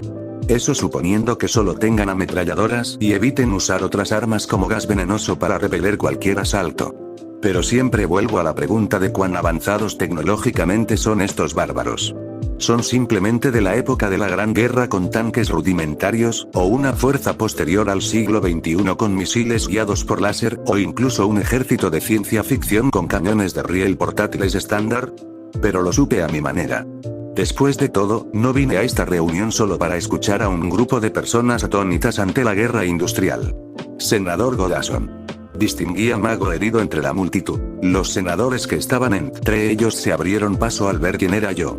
Su Alteza, el hombre pareció intentar hacerme una reverencia, pero el dolor en el estómago pareció detenerlo a medio camino. Me honra con su presencia. Escuché lo que dijiste en la reunión, noté su mueca ante eso, solo quiero que sepas que creo que hiciste todo lo que pudiste, dadas las circunstancias. Me siento honrado de oírte pensar eso. Pero también quería preguntarte algo, y ahora venía la parte complicada. ¿Cómo hacer una pregunta de forma inocente? ¿En qué puedo servirle? Quería saber si tenías alguna de esas varitas mágicas que mencionaste antes que tenían los bárbaros, me sorprendí casi diciendo lo que eran en realidad. Ya sabía que tenía varias armas recuperadas de la batalla inicial al otro lado de la puerta. Era la palabra clave, ya que la mayoría fueron entregadas a los encantadores imperiales para que las examinaran y analizaran cómo funcionaba esa brujería. Mi verdadera pregunta es si se quedó con alguno. Su complejidad sería una buena base para determinar el tipo de base industrial que tenían los bárbaros. Disculpe, Su Alteza, pero ¿qué interés tiene usted en esas cosas? Una pregunta que tenía planeada de antemano. Después de enterarme de lo sucedido, pensé que tal vez podría aportar mis propias observaciones a la discusión, respondí con toda la delicadeza que había practicado. Mi respuesta parece haber sido la correcta. El senador sonrió ante mis palabras. Cuando lo dice así, Su Alteza, puede que tenga algo que le interese. El senador me condujo a su finca con mi séquito. Intercambiamos cortesías innecesarias mientras el hombre invitaba a toda su familia a reunirse conmigo antes de llevarme a un patio donde había dispuesto los desconocidos artefactos mágicos. En un pequeño jardín había una colección de cajas y mesas. Estas son las varitas de las que hablé, dijo el senador, buscando un bulto de tela en una caja. La desenrolló y colocó el objeto metálico sobre la mesa. Me tomó menos de un segundo darme cuenta de lo que eran. Aunque he considerado que estos objetos no están malditos, debo pedirle que tenga mucho cuidado con ellos, me aconsejó, colocando otro junto al primer cañón. Muchos auxiliares, e incluso algunos legionarios, resultaron heridos e incluso muertos por estos artefactos. Interesante, fingí sorpresa al ver al hombre colocar 5 armas sobre la mesa. 3 pistolas semiautomáticas y 2 revólveres. El resto debía de estar en manos de los encantadores. ¿Qué has descubierto hasta ahora? Tras un examen minucioso y testimonios de primera mano, he determinado que este artefacto fue construido para disparar perdigones de metal incandescentes a velocidades extremas desde aquí, golpeó tibiamente el cañón de la pistola. Aunque pequeños, les aseguro que pueden atravesar la carne y el metal como un cuchillo caliente la mantequilla. Fascinante. Espero haber actuado mejor que antes, porque es difícil parecer sorprendido e interesado con algo tan mundano a mis ojos. Sin dudarlo un instante, agarré una de las pistolas, ignorando el susurro de Goddason que me decía que tuviera cuidado al examinarla. Lo primero que me llamó la atención fue que el seguro estaba puesto. Menos mal, porque he oído suficientes historias de niños jugando con armas como para saber lo que puede pasar cuando uno juega con estas cosas. Como decía, creo que esto se logra mediante una forma de aromancia creada internamente, continuó el mago con su explicación. El mago canaliza su maná a través de estos focos, donde se produce un cambio similar a una transmutación. Luego sale como metal caliente y hacer clic. El monólogo de Goddason se detuvo al ver que había extraído el cargador. Dada su palidez, cualquiera pensaría que acababa de matar a su hijo y le había dicho que era el siguiente. ¡Qué perfecto!, bromeó Gaius mientras se inclinaba sobre mi hombro para ver qué hacía. Ni siquiera noté el interruptor. ¿Y desde cuándo tienes estas cosas, senador? Ignorando las bromas de Gaius, parecía que no había ningún problema con el arma. Rayos. De hecho, aún quedaban 3 balas en el cargador. Volví a colocar el cargador, quité el seguro y apunté al árbol cercano. Se sentía muy raro volver a sostener un arma después de más de una década. Raro, pero no incómodo. Como volver a montar en bici después de años guardada en el garaje. Aunque no recuerdes exactamente qué hacer, la memoria muscular se impone. Si bien es cierto que no es una analogía perfecta, ya que los músculos de este cuerpo nunca han sostenido un arma de fuego antes, creo que lo que cuenta es la intención. Mis acciones al apuntar el arma llamaron la atención inmediata del senador. Su Alteza, por favor tenga cuidado. Estallido, estallido, estallido. El senador casi se desplomó de espaldas al oír el disparo de la pistola, como si pensara que las balas le darían a él en lugar del árbol al que apuntaba. Aunque, dado su aparente conocimiento de armas de fuego, tal vez pensó que eso podría suceder. Chasqueé la lengua al ver los agujeros de bala en el árbol. Todos estaban agrupados alrededor de un punto central, pero ninguno dio en dicho punto. Mi puntería era errada. No había otra forma de que mis disparos se dispersaran tanto dada la distancia desde la que disparé. Supongo que una década de vida civil tendría ese efecto. Es extraordinario, reflexionó Gaius en voz alta, mirando el arma y luego el árbol. Un poco ruidoso, ¿verdad? Masculló Cordelia con el ceño fruncido, moviendo sus orejas de liebre con cada disparo. Remus, junto a ella, se cubría las orejas de lobo. Supongo que oír mejor es un arma de doble filo en este sentido. Ignoro a los espectadores y las miradas de asombro de los sirvientes reunidos mientras expulsó el cargador vacío sobre la mesa y buscó otra pistola. Al revisarla, me di cuenta de que esta tenía el seguro quitado y solo le quedaba una bala. Qué desagradable sorpresa para los mal informados. ¿Cómo? ¿Su Alteza?, preguntó Godasen, mirando el arma atónito. Usé todos los hechizos que conocía, todos los encantamientos a mi disposición, y permaneció inerte para mí. Esto no es mágico, interrumpí al senador, poniendo el seguro silenciosamente y bajando el arma. ¿Indulto? Dije que no es mágico, repetí. No usé magia para disparar esas balas, y no sentí nada de magia al hacerlo. Por lo tanto, si no se usa magia, no es mágico. R. Rounds. Su Alteza, esas cosas no son precisamente esféricas, miró los casquillos en el suelo. Más concretamente, ¿cómo supo usar esa cosa tan rápido? Las he examinado durante muchos días y nunca. Quiero que tengas estas piezas que trajiste del otro lado de la puerta listas para transportarlas a mi villa, ordenó bruscamente. Aunque detesto usar la carta de mi papá es tu jefe solo por principio, estoy dispuesto a usarla aquí si arma un escándalo. Necesito más tiempo para investigar estas armas de fuego. Por suerte, no fue necesario. El hombre me miró, luego a las armas, luego a mí, antes de suspirar. Como ordene, Su Alteza. Mientras algunos de los hombres del senador se movían para conseguir una carreta de transporte, rebusqué entre las cajas para ver si había algo más. Era todo lo que esperaba. Algunas joyas, más armas de fuego, un puñado de porras, pero algo me llamó la atención. Un bote metálico roto. Si tuviera que adivinar, habría sido una bomba de humo o una granada aturdidora. Al examinarlo más de cerca, vi una etiqueta en el lateral del bote con una palabra que me dejó sin aliento. No era la palabra en sí. Una advertencia era lo mínimo que se podía esperar de una granada de humo, pero así estaba escrita. Advertencia estaba en kanji. Eso complicó la situación. Dado que este ser décimo, ahora no me cabe duda de que la nación que el imperio atacó fue Japón, Akitsushima o alguna otra interpretación de la nación del lejano oriente. Qué bonito, ¿verdad? Dijo Godasen al notar lo que miraba. Admito que una de las primeras cosas que pienso hacer es preguntarle a uno de los esclavos qué significa cuando aprendan nuestro idioma civilizado. ¿Qué? Mi mente se detuvo. Pregúntale a uno de los esclavos. Oh, no, una de las bárbaras, aclaró. No le veía sentido a quedarme con ninguna, pero a mi esposa le parecían exóticas algunas mujeres, así que nos quedamos con una como sirvienta. No es buena, pero no es la peor que he visto. La barrera del idioma es un pequeño problema, pero confío en que aprenderá.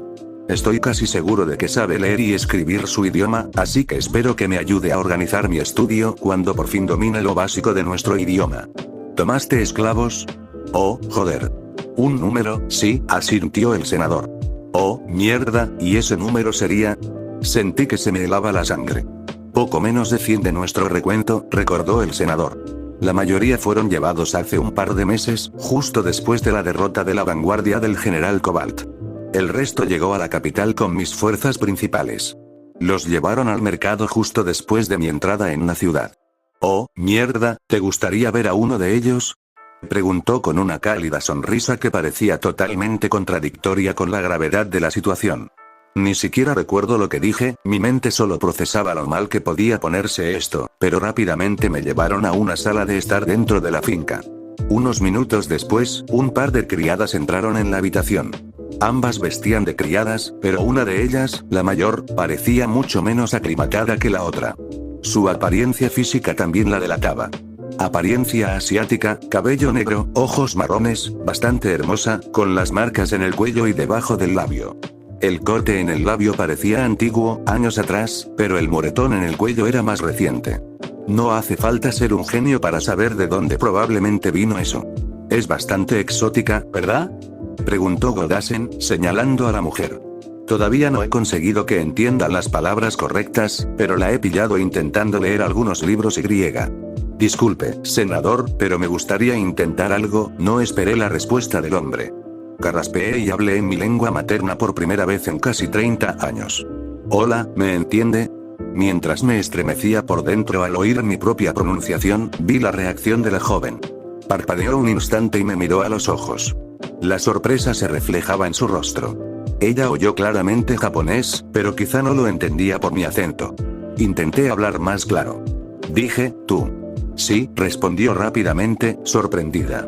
Su voz es ronca, ya sea por el llanto o por la falta de uso. Ese sí, te entiendo. Su Alteza, ¿qué fue eso? Preguntó Godasen. Hablando en su idioma, ignoro más preguntas y me concentro en lo que le voy a decir. Hola señora, mi nombre es, ¿dónde estoy? La mujer ni siquiera me dejó decirle mi nombre, sus manos me apretaban los hombros. Estoy casi segura de que los guardias, tanto los del senador como los míos, la habrían matado a golpes por tocar a un miembro de la realeza si no hubiera levantado la mano para indicarles que pararan por favor. Chico, tienes que ayudarme. No sé dónde estoy. Me llevaron Y. Por favor, solo quiero irme a casa. No puedo imaginarme por lo que debiste haber pasado, me pareció lo más cortés. Quiero ayudarte, que vuelvas a casa y a tu vida normal. Pero para eso, necesito que respondas a todas mis preguntas. Yo no entiendo, la mujer divagó, con aspecto de estar al borde de un ataque de pánico. Esta gente nos secuestró a mí, a mi novio y a mí, no sé dónde está. Por favor, cálmese señora. Dado su estado emocional actual, decidí empezar despacio y luego ir directamente a hacerle preguntas sobre su mundo. Me llamo Tanya, ¿y tú cuál es el tuyo? Yo, Onoka, la mujer respondió, todavía ansiosa. ¿Cómo sabes japonés? Aquí nadie más me entiende. Por mucho que yo, señorita Onoka, necesito que me responda algunas preguntas para poder ayudarla. Intento expresarlo de una manera que no la moleste. ¿Ayudarme? Se animó de nuevo al oír la frase. ¿Te refieres a ayudarme a llegar a casa? Ojalá, una respuesta evasiva, pero que pareció tener el efecto deseado, reducir su visible ansiedad. Pero como dije, necesito que respondas algunas preguntas para poder ayudarte a encontrar a tu novio y a que ambos regresen a casa. Por favor. La verdad es que no tengo ni idea de si podría hacerlo. Suponiendo que saliera con alguien de su edad, probablemente lo enviaron a una mina a trabajar hasta la muerte. Pero para obtener las respuestas que necesito un interlocutor tranquilo, o lo más tranquilo posible dadas las circunstancias, y lo suficientemente lúcido como para responder a mis preguntas. Necesitaba saber más sobre su Japón. La mujer, tras un breve silencio, asintió y respondió a mis preguntas. Ubicación, fecha, algo de historia básica. Nada demasiado invasivo, pero aún así crucial para descubrir qué clase de Japón había al otro lado de la puerta. Solo puedo imaginar las caras extrañas que pondrían los guardias o el senador mientras conversaba en un idioma, literalmente, alienígena, con otra persona. Sabía que probablemente tendría que responder a algunas preguntas incómodas después de todo esto, pero ya lo superaré cuando llegue. Al final de la conversación, después de despedir a la mujer y ordenarle a Godasen que me mantuviera informado de su estado, llegué a una conclusión simple sobre el destino del imperio. Estábamos jodidos. Ah, Su Alteza, veo que tiene prisa, comentó Gaius en voz alta mientras la princesa salía a toda prisa de la finca del senador. Él y los demás habían estado afuera supervisando el intercambio de materiales mientras ella iba a reunirse con la joven Bárbara. Lo que sea que haya sucedido debe haber encendido un fuego en Su Alteza. Nos vamos, fue todo lo que dijo la princesa mientras se acercaba al carruaje. La conejita subió las últimas cajas al carro para el transporte. Mientras Gaius se acercaba al carruaje, con Remus pisándole los talones, Su Alteza se giró hacia la pareja. No a ti. Espero que esto no sea una forma indirecta de decirme que ya no me necesitan, fue una broma inofensiva, aunque parecía que Su Alteza no estaba de humor para eso. Vas al mercado de esclavos, ordenó Su Alteza, sin reconocer a Cordelia que entraba al carruaje a su lado. Supongo que esto se debe a algo más que simple altruismo. Ya alcanzaron su cuota mensual de emancipación. Encontrarás a todos los esclavos que entraron a los mercados el mes pasado y que tienen las características físicas mencionadas. Le entregó un pergamino con una lista de características físicas exóticas, además. Dijo algo el sirviente que te conmovió. Las historias tristes casi nunca habían conmovido a Su Alteza más allá de lo que ya hacía en el pasado. Pero los rasgos mencionados parecían lo suficientemente distintivos como para no ser una tarea comparable a encontrar granos de arena específicos en una playa. Más bien, lo que dijo me preocupa, replicó, frotándose la cara.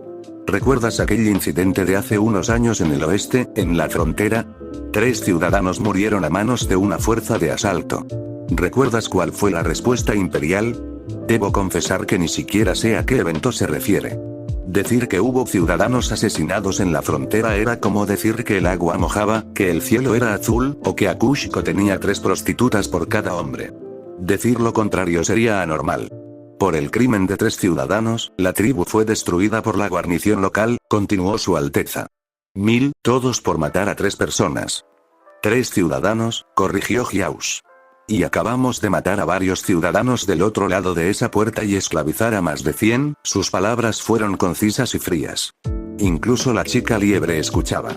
Si los papeles se invirtieran, y esa fuerza bárbara matara a cientos de ciudadanos y esclavizara a otros 100, ¿cuál sería nuestra respuesta? Su Alteza, el imperio es mucho más grande que cualquier tribu, sabía a dónde quería llegar con esa línea de pensamiento. Y aún así perdimos 10 legiones, casi 100.000 hombres, y a cambio casi no les infligimos bajas, explicó su razonamiento. Dadas esas cifras, cualquier fuerza militar avanzaría e infligiría daños punitivos a los enemigos que considera invasores. No porque tuvieran que hacerlo, sino porque podían. Tal como lo haría el ejército imperial. Ahora que lo expresó así, su preocupación cobra más sentido. ¿Y si dichos esclavos estaban aquí, en la capital, y los bárbaros aprendieron esto sabiendo también que aparentemente pueden aplastar ejércitos como si fueran moscas? Dios mío. El imperio parece estar terriblemente mal equipado para el conflicto que se avecina. Ah, ahora lo veía. No era verdadero altruismo, sino un instinto de supervivencia mezclado con una pizca de altruismo. El mejor, para Gaius. Entonces, ¿debo comprar todos los que pueda? Preguntó. Los fondos de Su Alteza, aunque cuantiosos para los estándares normales, seguían siendo limitados. Y los guerreros conejos eran caros.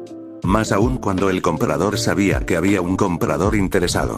Solo anota dónde están por ahora, podía oír el golpeteo de su pie contra el suelo del vagón mientras hablaba, una señal que tenía cuando su mente se llenaba de pensamientos.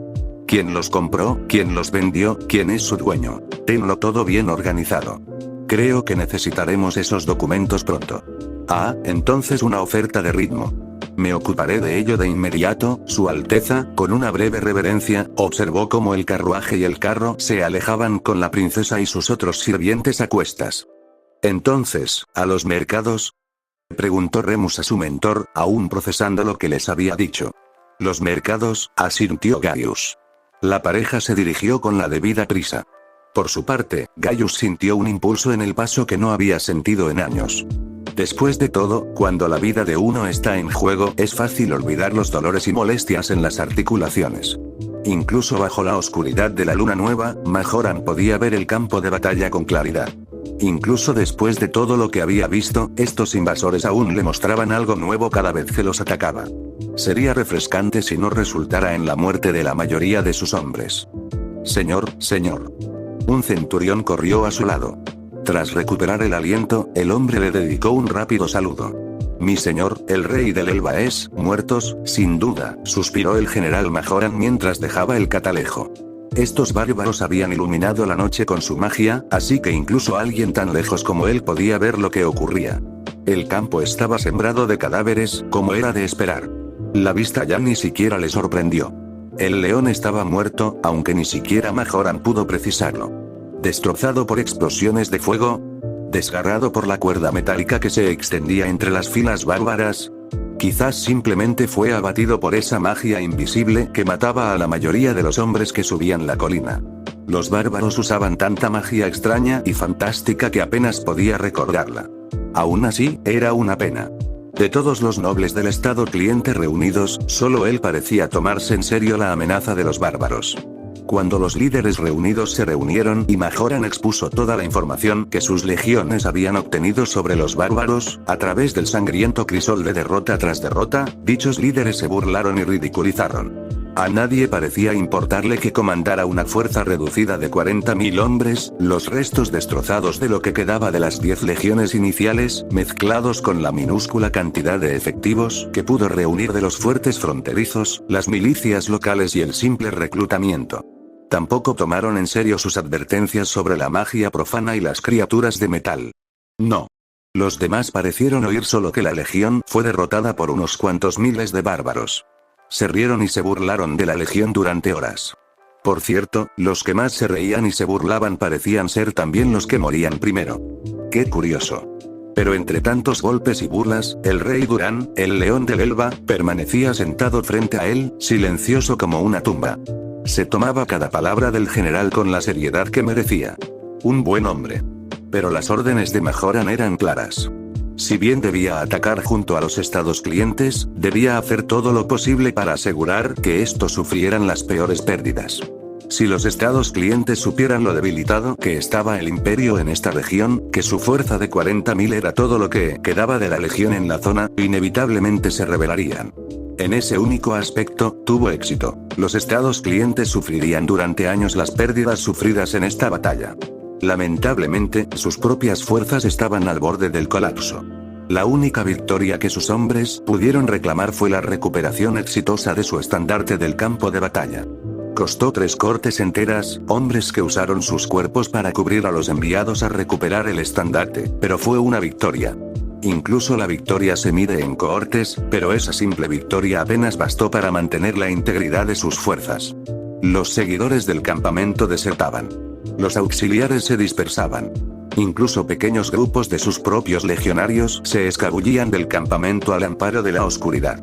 Si a eso añadíamos los nuevos informes sobre bandidos que aparecían en las carreteras principales, saqueando todo lo que caía en sus manos, no hacía falta ser un erudito para descubrir de dónde venían estos bandidos.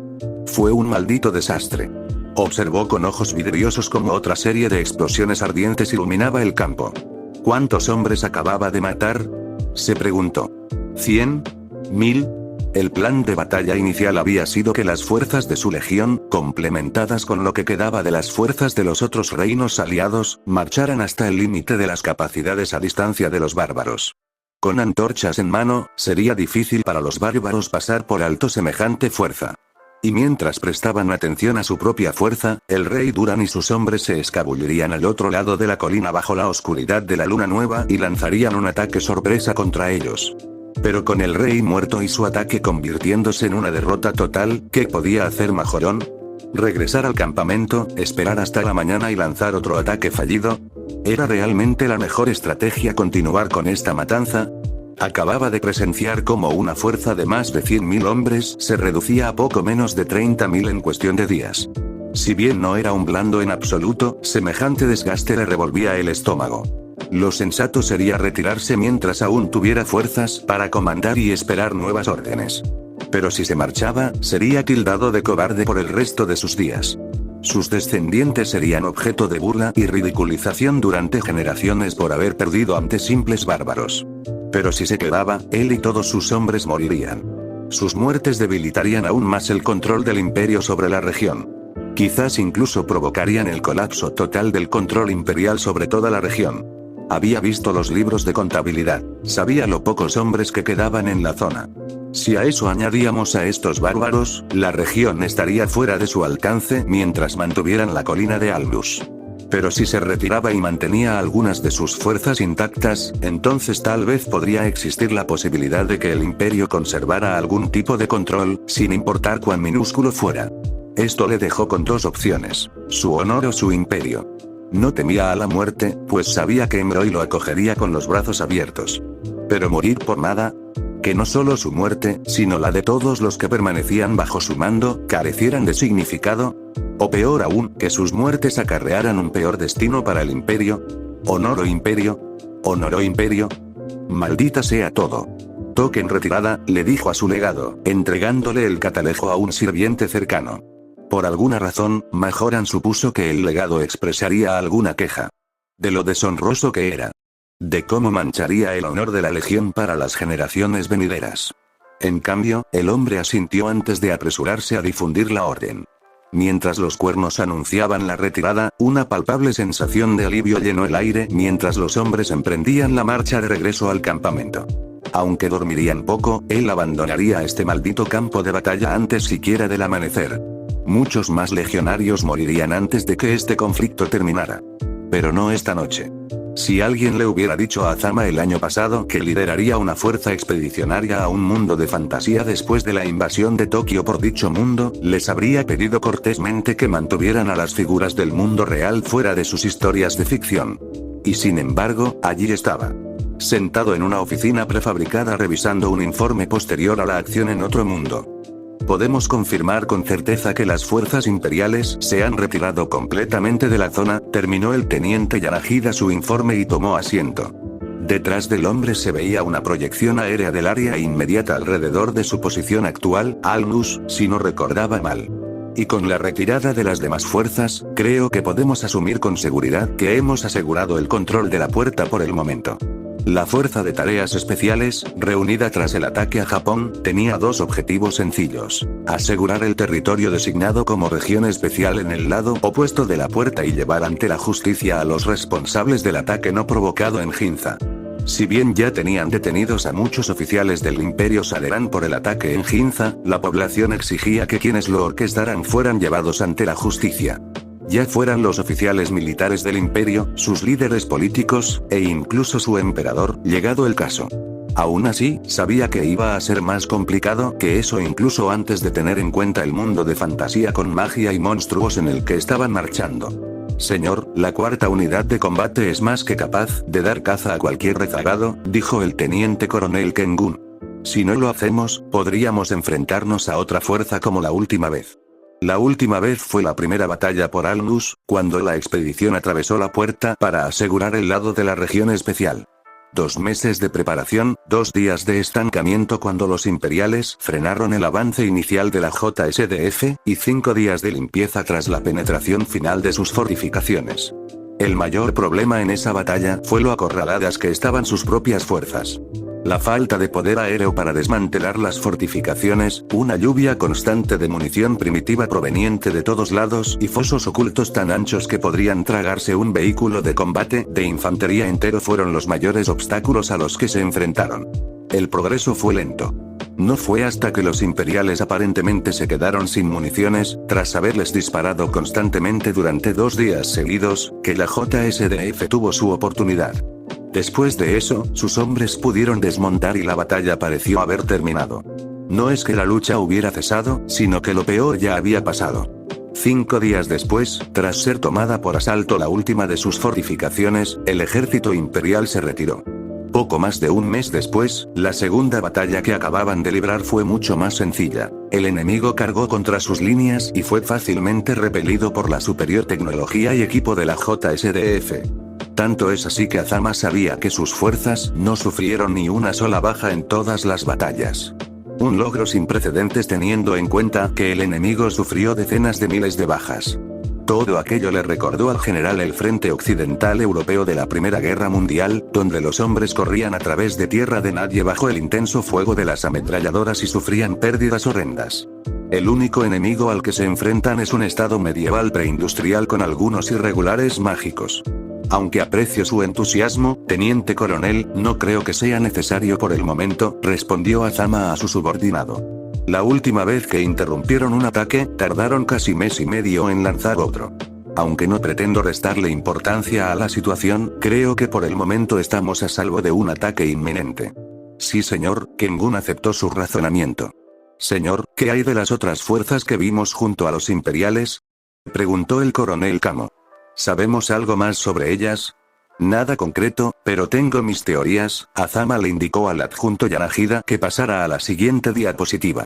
Dado lo diferentes que se ven muchas de estas armaduras con respecto a la norma imperial, creo que es seguro asumir que se trata de naciones completamente diferentes, y no de variantes de las fuerzas imperiales normales. La imagen cambió a una colección de varias armaduras y estandartes embarrados alineados en el suelo. Se tomaron armas del campo de batalla, algunas acribilladas a balazos, mientras que otras estaban unidas con cinta adhesiva por dentro. Cada conjunto tenía pequeñas etiquetas en el suelo junto a él para identificarlo. Entonces, ¿estamos lidiando con una gran nación con decenas de estados títeres, o con una coalición de naciones liderada por el imperio? Pensó Camo en voz alta. ¡Qué mala suerte la nuestra! Hay demasiada discrepancia en los diseños como para que esta sea una fuerza unificada, coincidió otro oficial, el mayor Igaki, con Azama. Se podrían considerar las banderas distintivas como banderas de regimiento, o las armaduras como variantes de las tropas imperiales normales, como dijo el general, pero si a eso le sumamos una iconografía tan diferente y una paleta de colores totalmente distinta, no puedo imaginar otra cosa que una alianza de naciones alineadas contra nosotros. ¿Qué podríamos haber hecho para justificar una respuesta multinacional? Reflexionó Kengun. Lo único que hicimos fue asegurar este lado de la puerta para proteger a nuestra propia gente. Quizás alianza sea una palabra demasiado fuerte, se corrigió Igaki. Podrían haber sido coaccionados con incentivos económicos. Ayúdenos a tomar la colina o les impondremos un embargo. Quizás no sea más complejo que convencer a todos de que somos los malos. ¿Nosotros? Camo se sintió insultado por la insinuación. No somos ni de lejos los imperialistas esclavistas que masacraron a innumerables civiles inocentes. Pero puede que no lo sepan, señaló Azama, señalando con su bolígrafo las imágenes de banderas y armaduras. El imperio tuvo meses para contarle a esta gente un montón de cosas sobre nosotros. Quizás que somos el imperio esclavista, que somos los verdaderos monstruos. Lo único que esta gente sabría con certeza es que un ejército imperial cruzó la puerta, y la mayoría no regresó. ¿Quién sabe qué les pasó, aparte del imperio?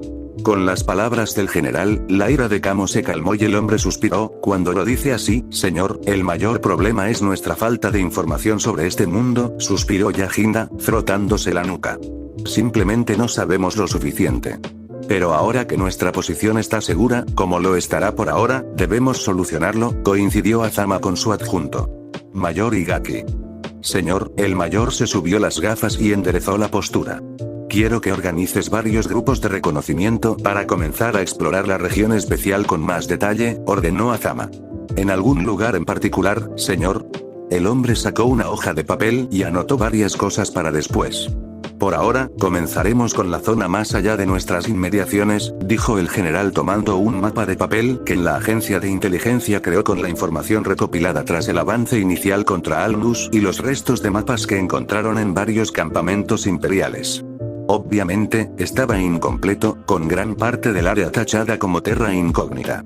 Imaginar que alguna vez trabajaría con un mapa que contenía territorio genuinamente inexplorado, tomando un bolígrafo que Yanagida le ofreció, Azama trazó varios círculos amplios alrededor de la base de operaciones de Alnus.